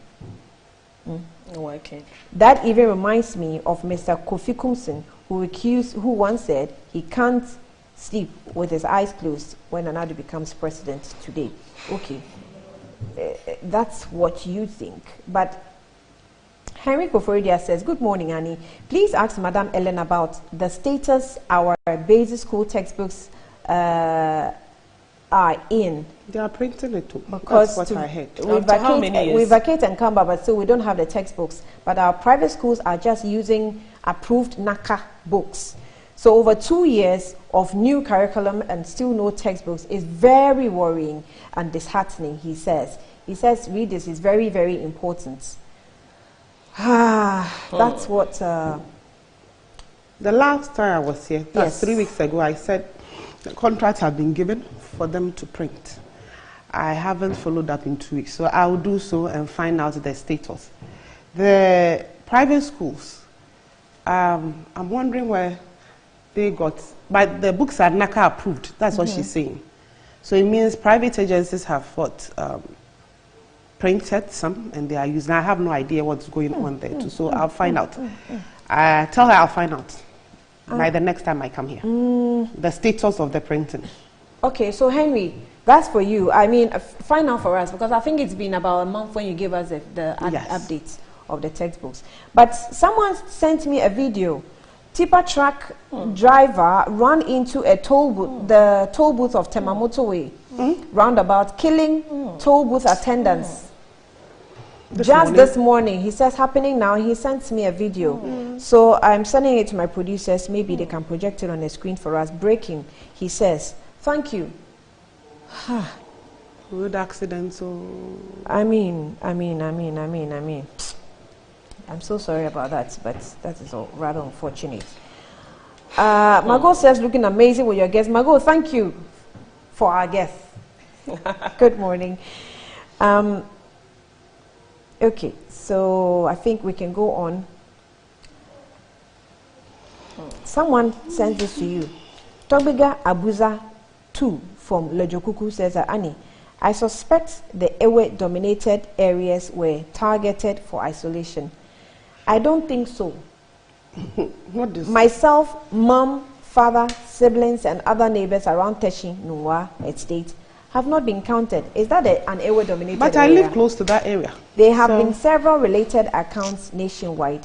Annie, tell Ruth she's glittering. Okay, she knows. Why must we put any tribe on this? I mean, these things get on some of us our nerves. I live close to where he's saying. It's his opinion. It's not a matter of his opinion. No. I mean, why must you? I don't think that you cannot push down that. Of course, but that is his opinion. If he feels that for whatever reason, maybe where he is, he has a number of Ewes around, or they are the ones dominating, and nobody has come there. None of their people have been, has been counted. How did he know that his area he can assume that, but I don't think that is the right way to go. So if you say that it's on your nerves, I don't think you are being fair to me. Because you just don't get up and say ever. So tomorrow morning somebody also sends another message and tells you that the Akan dominated areas haven't been counted. Certainly not under this government. What sort of speech is that? Anyway, so let me also just say a little about the textbooks. It's so bad. It's so bad. It's way overdue. It's over 2 years, right? It's over 2 years now. And so since when the new curriculum was... So when the president thought that he wanted to initiate, new curriculum, bring it on board for children to, why didn't he think alongside the needed resources that could accompany, that curriculum to make life easier for our children? So now as we speak, the teachers are just on their own, assuming what they need to teach the children. And they have BECE to write. So I think that it is so bad, marks of incompetence, maybe the absolute... is not part, it's the basic school. But the basic is what is most important, because that is where the crux of everything is built upon. So if they don't have what it takes to be educated and educated well, what are you going to build on? So the children leave school, they come to secondary school, junior, and they come to secondary school, senior high secondary school, they come to the university, and they don't know anything. Meanwhile, these are the people who will churn out one day to become lawyers, to become doctors, to become, all the professions we are expecting, media expects and all that. And what do you expect them to come? I remember, as I speak, in fact, the things that I learned when I was in the basic school, I remember them better than the ones I learned in the university. Yeah. Because at that stage, your brains if we have all the necessary materials needed to print the books, what's delaying? What's causing the delay? I don't know. Ellen, I told you a month ago that most of our textbooks were printed outside Ghana, and now we want to print it in Ghana. And what was the basis for that? Why were they printed outside when we have printing houses here? From time immemorial, since we started, how many years ago? Almost all our textbooks have been printed in China. And is it the right way to go? Or somewhere else. So it was a government decision that moving forward with the new curriculum, we'll print it here in Ghana, so that our printing agencies or our printing, like our printing houses can also have some of the markets. We need to contact the printing houses to also hear from them. Here is that when I'm speaking, you don't speak. Oh, please. So when you were speaking, I didn't speak. Am I interjecting? So it was a government decision that would give the printing to Ghanaian printing houses. The last time the minister spoke about it, he said it took them some time to go through the process. And so a month ago, the contracts had been given to Ghanaian printing houses to print. So we still have 1 month. They've just been I think they started a month ago. So we still have to find out. That's why I said I haven't found out since a month ago. But I would find out what is going on with it. The delays in the issuing of the contracts and all that, I'm sure it's all due to our bureaucracy and all that. Definitely we should apologize, because we shouldn't have our children being in school for a whole 2 years without books. But then without the books too, I know the teachers had been trained already on how the curriculum will go. They've been given all the the things they need to teach. It's just the textbooks that the children would use that is not there. So yes, I'm sure we sincerely apologize for the delay, but the good thing is that it is Ghanaian printing houses that are going to print it. So as I said, by the time I'm here again, I'll find out the status and what's happening with the printing. Okay. But before this, we were printing from outside Ghana. Okay. I hear that is very, very inaccurate. We have a number of printing houses in Ghana. That we're using them to print our books? Yes, that we were using to print our books. But that's just what I said. That we were using to print our books. Yes, in Ghana. And as we speak, we know that there are a lot of printing houses here who are ready and capable to print our books for our children if they need be. So I do not know why it has delayed for over 2 years, almost 3 years. I think that no explanation can suffice for this.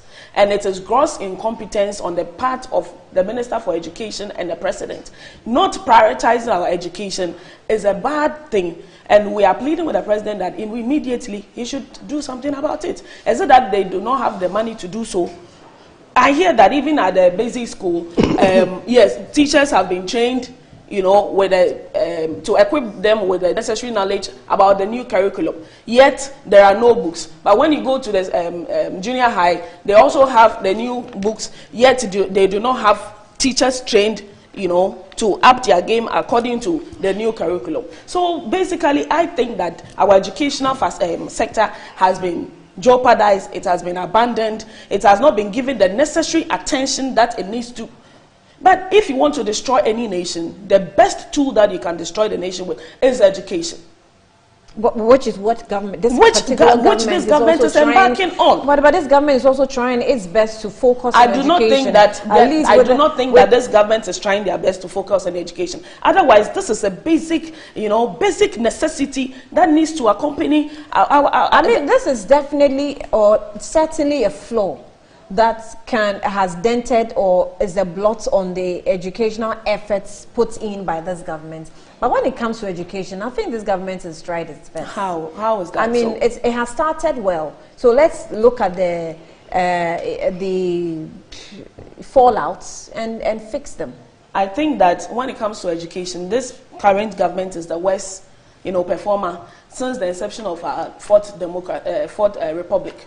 Yes, that is what I believe in. Because let's even look at the senior high secondary school that we are all saying that it is a good idea for the president to, you know, not initiate, because yes, His Excellency John Dramani Mahama initiated the free SHS. But it is good that he has made it completely free. But look at the fallouts.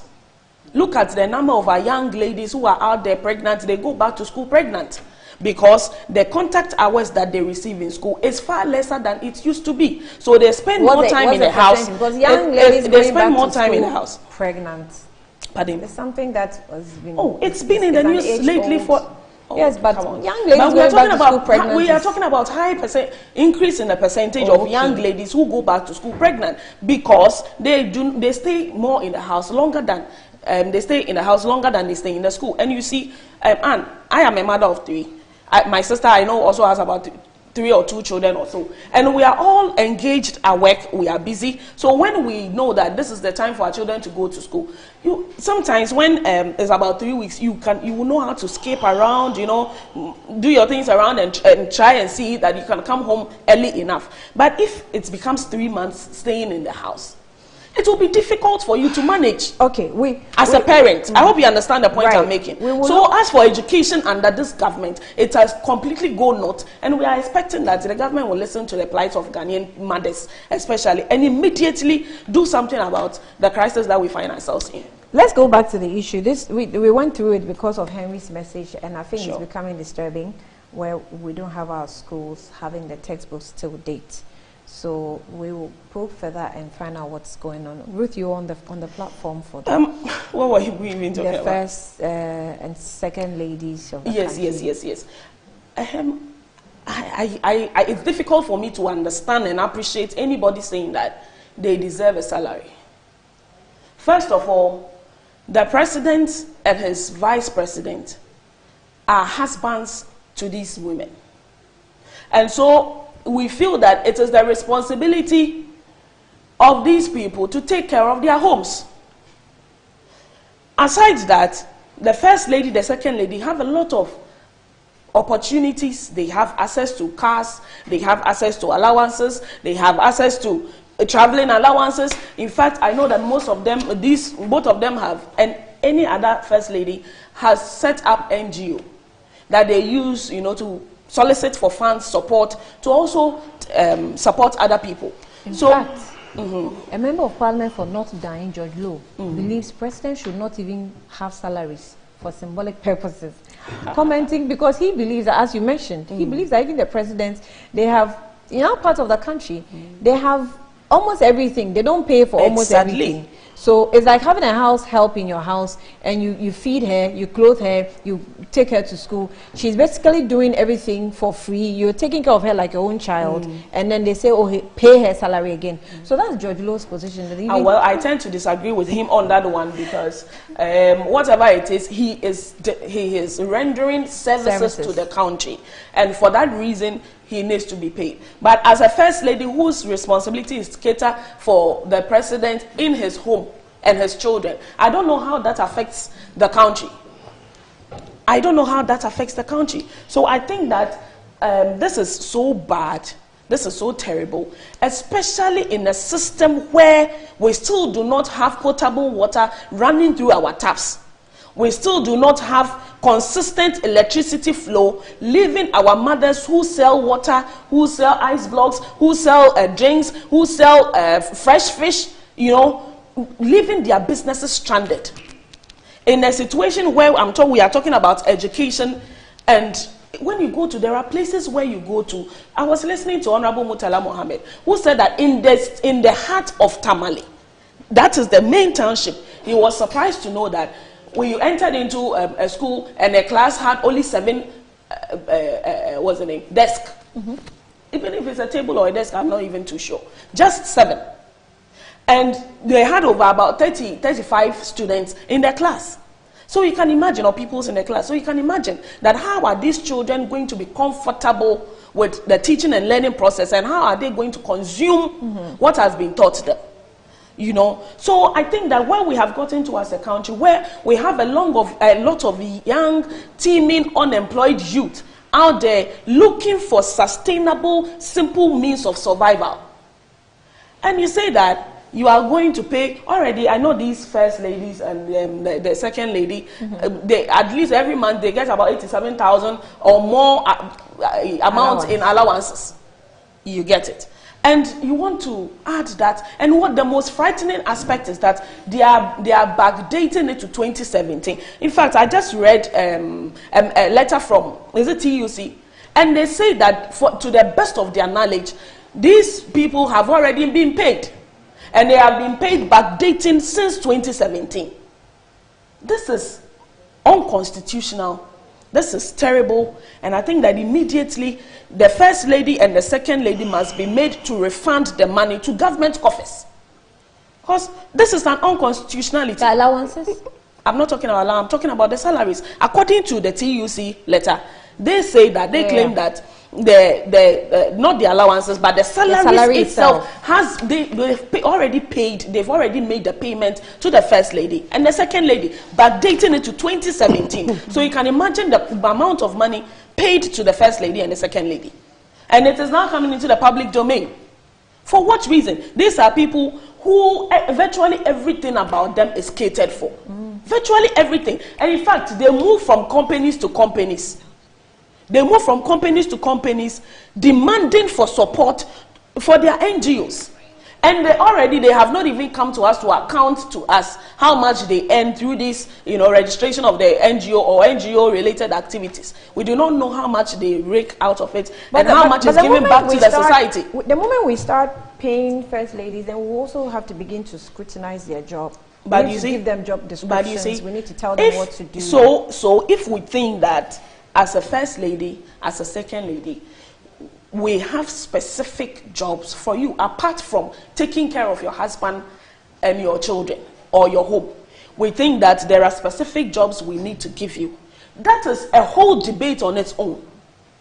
Then we can talk about that debate and see what we can leave in their hands to take care of, or what responsibilities we can apportion to them, and then how much how much what that responsibility is in terms of finance. You understand? Then we can ascertain and see how much we can give them. But out of the blues, these people virtually do, I don't know what they do, but I know that during election campaign seasons, yes, they mount stages, they mount platforms, and also speak on behalf of their husbands. Certainly, if you were the one, you will not go contrary to that. You will campaign for your husband. Apart from that, and engaging in these NGOs and sitting in their offices, receiving people who have issues with contracts and all those things to intervene on their behalf, I do not know what we have mandated them to do constitutionally. And I think that it is absolutely wrong, especially in our current situation where everybody is saying that we need to protect the public purse. The president himself on many platforms said that when he becomes the president, he was going to protect the public purse. So he said it on his swearing in. On his swearing in, thank you very much. Prior to that, the swearing in, he said it on many platforms that if he's given the opportunity, he will protect the public purse. But the demeanor of the president and the delivery of the president suggest otherwise. Well, he has actually said again during the Pokwase opening, he said he's still protecting. You see, that I think that the president is living in a different world. And I'm not surprised that he's living in a different world because, of course, the burden, the suffering, the crimes of the masses for which the movement fixed the country image, he does not seem to understand. He does not seem to appreciate. Okay. And it's very unfortunate. Joe, so the Joyce Bao, Motaria sent us something. She says, good morning to you, Annie, and your panelists. I see Amma struggled to justify the payouts. To be honest, we have more pressing issues to deal with. And Ruth puts it succinctly, irrespective of the arguments made by first and second ladies, have a huge reach and certainly don't need salaries pegged at the level of cabinet ministers to survive. The payments are illegal and should be reversed immediately. Please, thank you. He asks, please do it. And Kojo Chumbuafo says that an interesting correlation between young ladies of high school ages being at home and indiscriminately getting pregnant due to reduced contact hours at school. Can the government supply free chastity belt? Oh my goodness. Okay, Sharp Pretty, thank you for your message. But let me take this and we go for a quick breather. Someone says, Annie, stop laughing at the president. Mago, am I laughing at the president? So, okay, I'll read this after we come back from the break. You're also watching Good Morning Ghana. I'll be back shortly.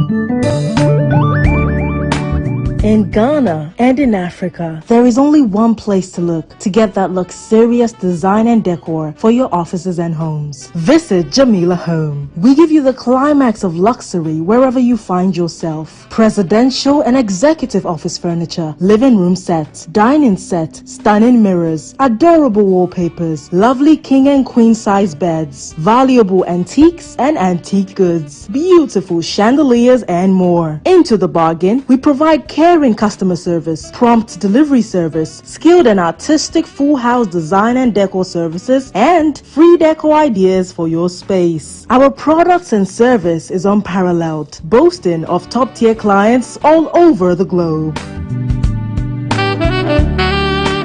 Jamila Home, home of first-class quality furniture, beautiful chandeliers, and antiques.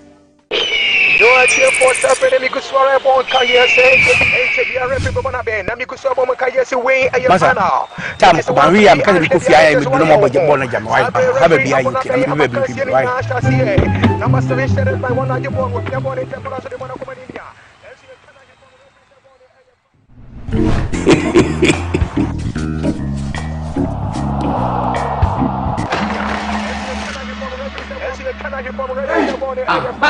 It's the logo of the bomb. Wait, you say 80 local channels na mo no. And so pictures ni clear. E 5 times better. As other channels than could be sure. So the mention mon tram raka why. Oh, what the pictures. Who knows tomorrow? What a picture. What do AD plus decoder or multi TV and now Electroland agent PR natural local channels now HD the here so better star 879 hash numbers from people box and now the advert 80 channels now. Look at Get an HD Plus decoder from now till the 9th of August for just $89.99 Ghana cedis and enjoy 3 months free subscription. Enjoy all the excitement and live sports action in the HD Plus Air Bustle Feely promo. Promo lasts from 7th June to 9th August 2021. Visit hd-plus.com.gh or call 024-243-9872 for more info.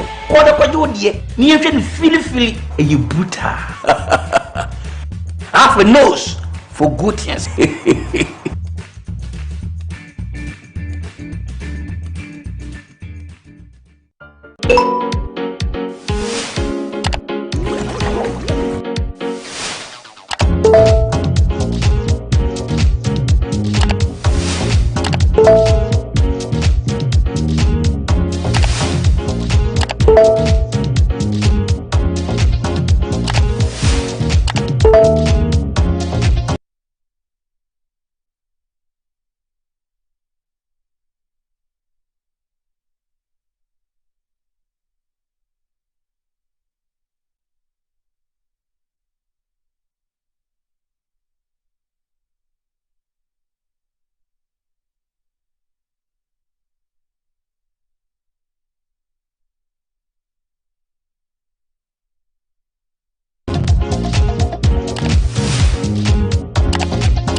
The world has seen a lot of evolution in recent times.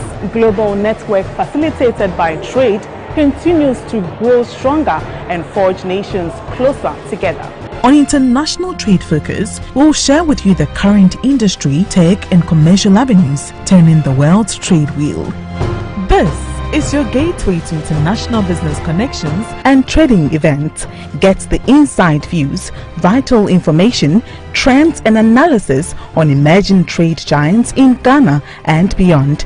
International Trade Focus, the global television trade showcase, transcending barriers in creativity and innovation. Join me, Anna Spiel, as I give you a whole menu of international trade activities.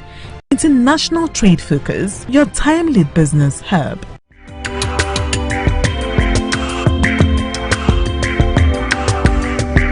International Trade Focus is brought to you by GOL, ADB, Pediasi Valley Resorts and Public.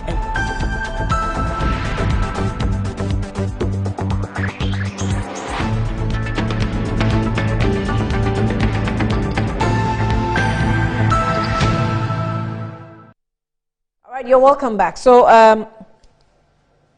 we'll wrap up shortly and give you something new, and it will come up. I'm not going to give you in the details of it, but Amma, please. Because you do not give Ruth almost 10 minutes to talk, and then we just come up and you tell me that you are wrapping up in 2 minutes. I'll allow you to protest. Yes, I'm protesting because I feel it's unfair.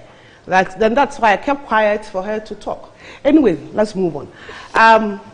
So Ruth and I heard from Auntie Joyce too are all about screaming and that this current first and second ladies shouldn't receive what they are receiving. I just want to ask a very simple question. So the monies that Mrs. Kunedo Ajiman Rollins, Mrs. Nadu Mills, Mrs. Matilda Misata, and all the other Mrs. Kufuor, all the Mrs. Ali Muhammad's wife, the monies that they were collecting, what was it? Allowances. They were allowances. So now the problem is between allowance and salaries. So before this whole thing came up, that these salaries or allowances, and you should go and read the committee's report. The committee never put up the first and second ladies that they should receive. Their monies or allowances were part of the benefits of their husbands. And when you read the committee's report... And where's my report? The men have it. There's the current president and sitting vice president, and then the former one. So there's in office and out of office. So all the other former first ladies who are supposed to be sitting at home and taking care of their children and their husbands by virtue of the fact that their husbands have become president. So they should stop everything that they are doing and sit at home. And we are refusing, and we are all protesting that we will not give them these monies. All those ones who have already taken it and are still taking it. Let's not forget that everything that Mrs. Rebecca Akufo-Addo receives, Mrs. Lordina Mahama receives hers too. So we should ask them to return the money. If the NDC feels this way about it, they should ask their former first ladies and second ladies to return the money. I do not really want this to go into former and present sitting first and second ladies. Do we think as Ghanaians that the wives of our leaders, and that by our leaders I mean the first and second gentlemen of the land, do they deserve to get some salary, allowance, whatever it is? Do they deserve to get it? If they don't, are we not in any way supporting this idea that women who, by virtue of their marriage, because most of them, I'm sure when they were going to get married, they didn't even know that their husbands would end up being presidents. So by the fact that my husband is president, and therefore I cannot engage in certain economic engagements that I was involved, and by the fact that I do things for Ghana, you cannot tell me that the first and second ladies are not, they don't do anything for us as a country. Look at what Mrs. Rebecca Akufo-Addo has done in the past 5-6 years. They don't do anything we have defined. We are talking about allowances. Let's understand ourselves that our first and second ladies are not part of Article 71 holders. They are not. Their monies are part of the benefits of their husbands. And so is that what we are arguing about? That their husbands should not get those benefits for their wives? But their husbands can get 2 cars, 3 or 4 cars when they are in office, and when they are out of office, they can get it. So why can't their husbands' benefits be extended? And that is exactly what it is. No, it is their husbands' benefits that are being extended to them. No. Read the committee the question reports. I'm asking is, why can't their husbands, because this is like Ghana employing, let me use Nana-Addo because Nana-Addo is the current president, Ghana employing Nana-Addo as a president, and then saying that, okay, because we've employed Nana-Addo as president, we want to employ his wife too as first lady. We actually want to employ her as first lady. Is that what we want to do? We have to decide. We have built a company, we're employing the managing director. We have to decide. Because we've employed the managing director, we have to employ his wife too. The company called Ghana, and we have employed Mr. Akufo-Addo as a manager. Part of Mr. Akufo-Addo's benefits are that we have to give his wife an allowance. Mm-hmm. That's part of his benefits. Yes, so can we leave it there? His conditions of service. So can we and leave every it there? 4 years, his conditions of service and his benefits have to be checked again. That's what we do by our constitution. I know. So let us leave it there. For me, that's what I think. And we should not demonize these women because they are married to these men, and that is part of their benefits. And that is what I want us to clearly state out. I think so far, I think so far no one has demonized. Oh, they have. I mean, the attacks on the first and second ladies the past 1 week has been something else. Let us understand that if we have employed Mr. Akufo-Addo and Mr. Bawumia as our managers of Ghana for the next 3.5 years, part of their benefits are such that their wives should be given these allowances. We can always look at the quantum of what goes into these allowances. We can always talk about it, and that is why there's a committee to talk about it. Now, when this committee finished their report, didn't they send it to Parliament? Mm-hmm. They are representatives. Were they not supposed to talk about it if they were not happy with it? They didn't say anything wrong with it. They passed it. Yes. So right now that we have an issue, that is why the courts are always there. So I'm excited that about 4 or 5 people have sent it to the Supreme Court for it to be determined there. After the Supreme Court's determination, then we can know what we want as a country. So, Honorable what I don't want us to do is to pick on these 2 women as if their husbands are intentionally carrying the money of Ghana and giving to them. That is not the case, and it's an unfair representation. Well, the argument that's raging now is if it's been paid, we have to reverse the money. Is that going to be possible? Let's see how that also has to be. Is it true that they have been paid? let's remember that's that. what I'm saying. Those who have gone to court would have to. That's why the explore all that. In the first place, and. She had all the 10 minutes. Actually, no, it's not. I mean, we have to be fair. You have to be fair to all of that madam's program. She doesn't talk for 10 minutes. I talk for 2 minutes, and then she continues. It's not true that NDC MPs did not oppose this. They did. Especially somebody like Muchaka. That's what we hear. Yes, they opposed it. Unfortunately, you know that MPP had majority in Parliament there. We will be back with GMG trends. I'm coming back. That is what they did.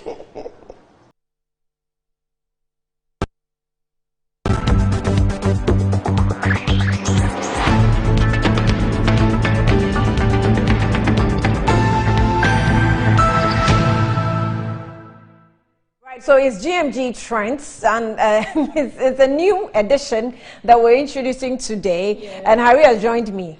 Good morning. Good morning, Annie. Lady Trends. I mean, like, in fact, what happened this morning should even be part of trending. A whole lot of... Please, give me what happened. You know that rush hour when you're preparing for something new and you're not so sure about yourself, like going up and down. It's so trending. It's trending. But yes, I'm here to bring you the latest of what is trending on social media. Talk about Twitter, Facebook, Instagram, YouTube. I'm here to bring it. Now, we are starting with Twitter. Now, you know, Twitter trends keeps on changing.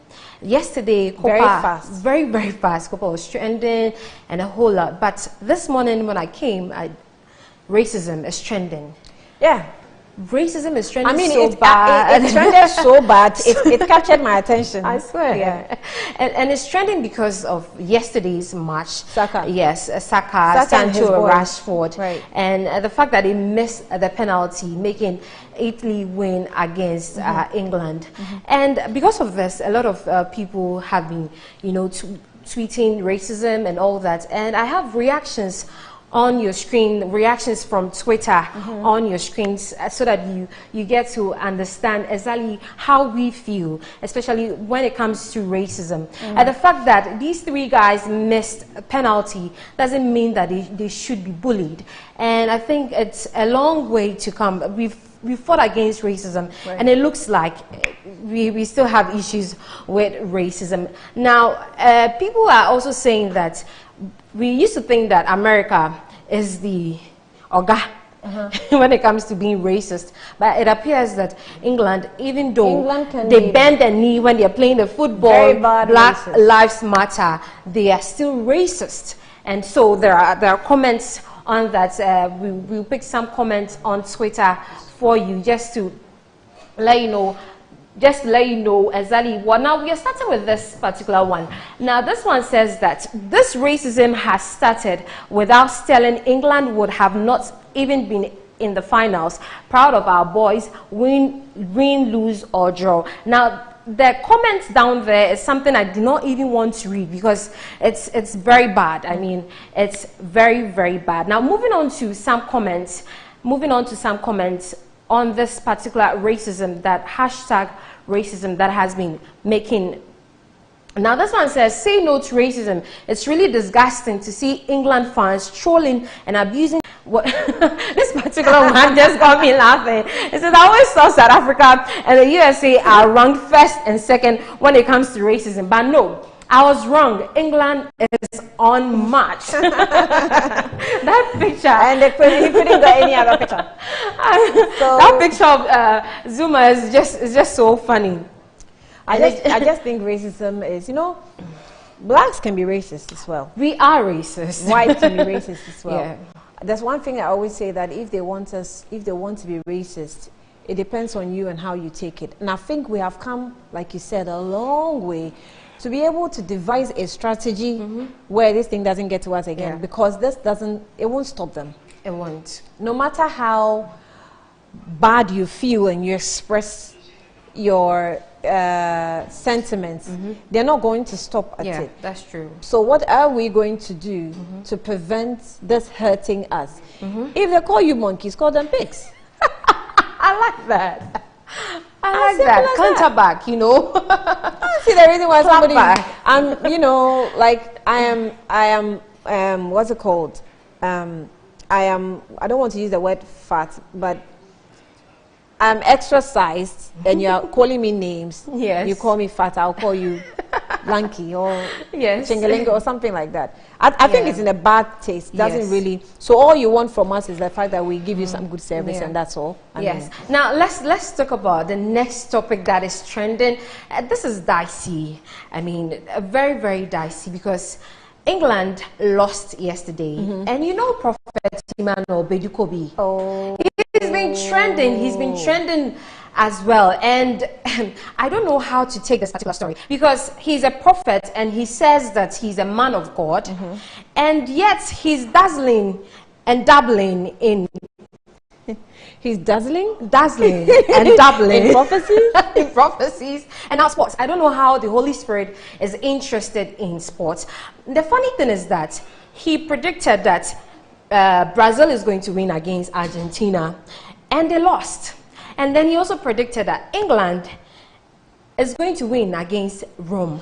The funny thing is that he was trending on Twitter before the match between England and Italy, and he still went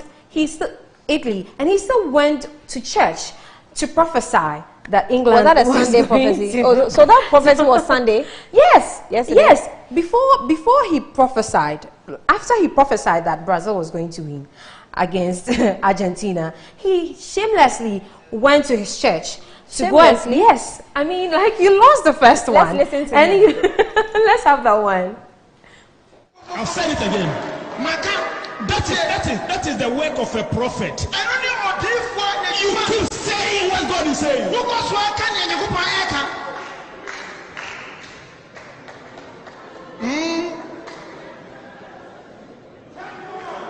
You hear what I said? I said England. I'm saying it on YouTube everywhere. Social media. England will win the cup.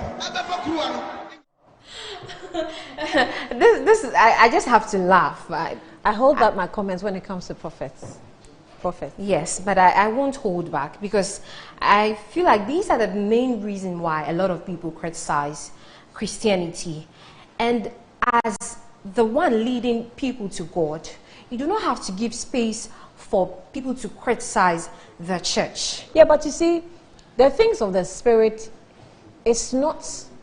it doesn't have to make sense to the flesh. The carnal. The things of the Spirit doesn't make sense to the carnal. And I do not know the things of the Spirit as much as, or exactly what he knows is not what I know.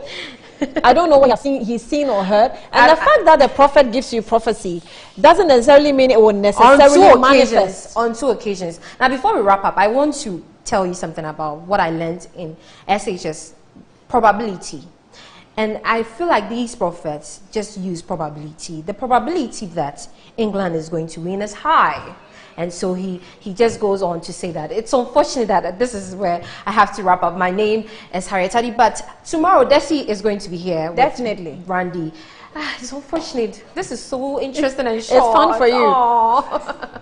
So it's been GMG Trends, and we'll be giving you some more as the week goes by. Michael Kofi Oduro is also standing by with sports, and you don't want to miss exactly what happened with sports and a lot. He will give us more that you want to enjoy. Harriet, thank you. Thank you very much. Thank you for watching there. Let's cross over to Michael.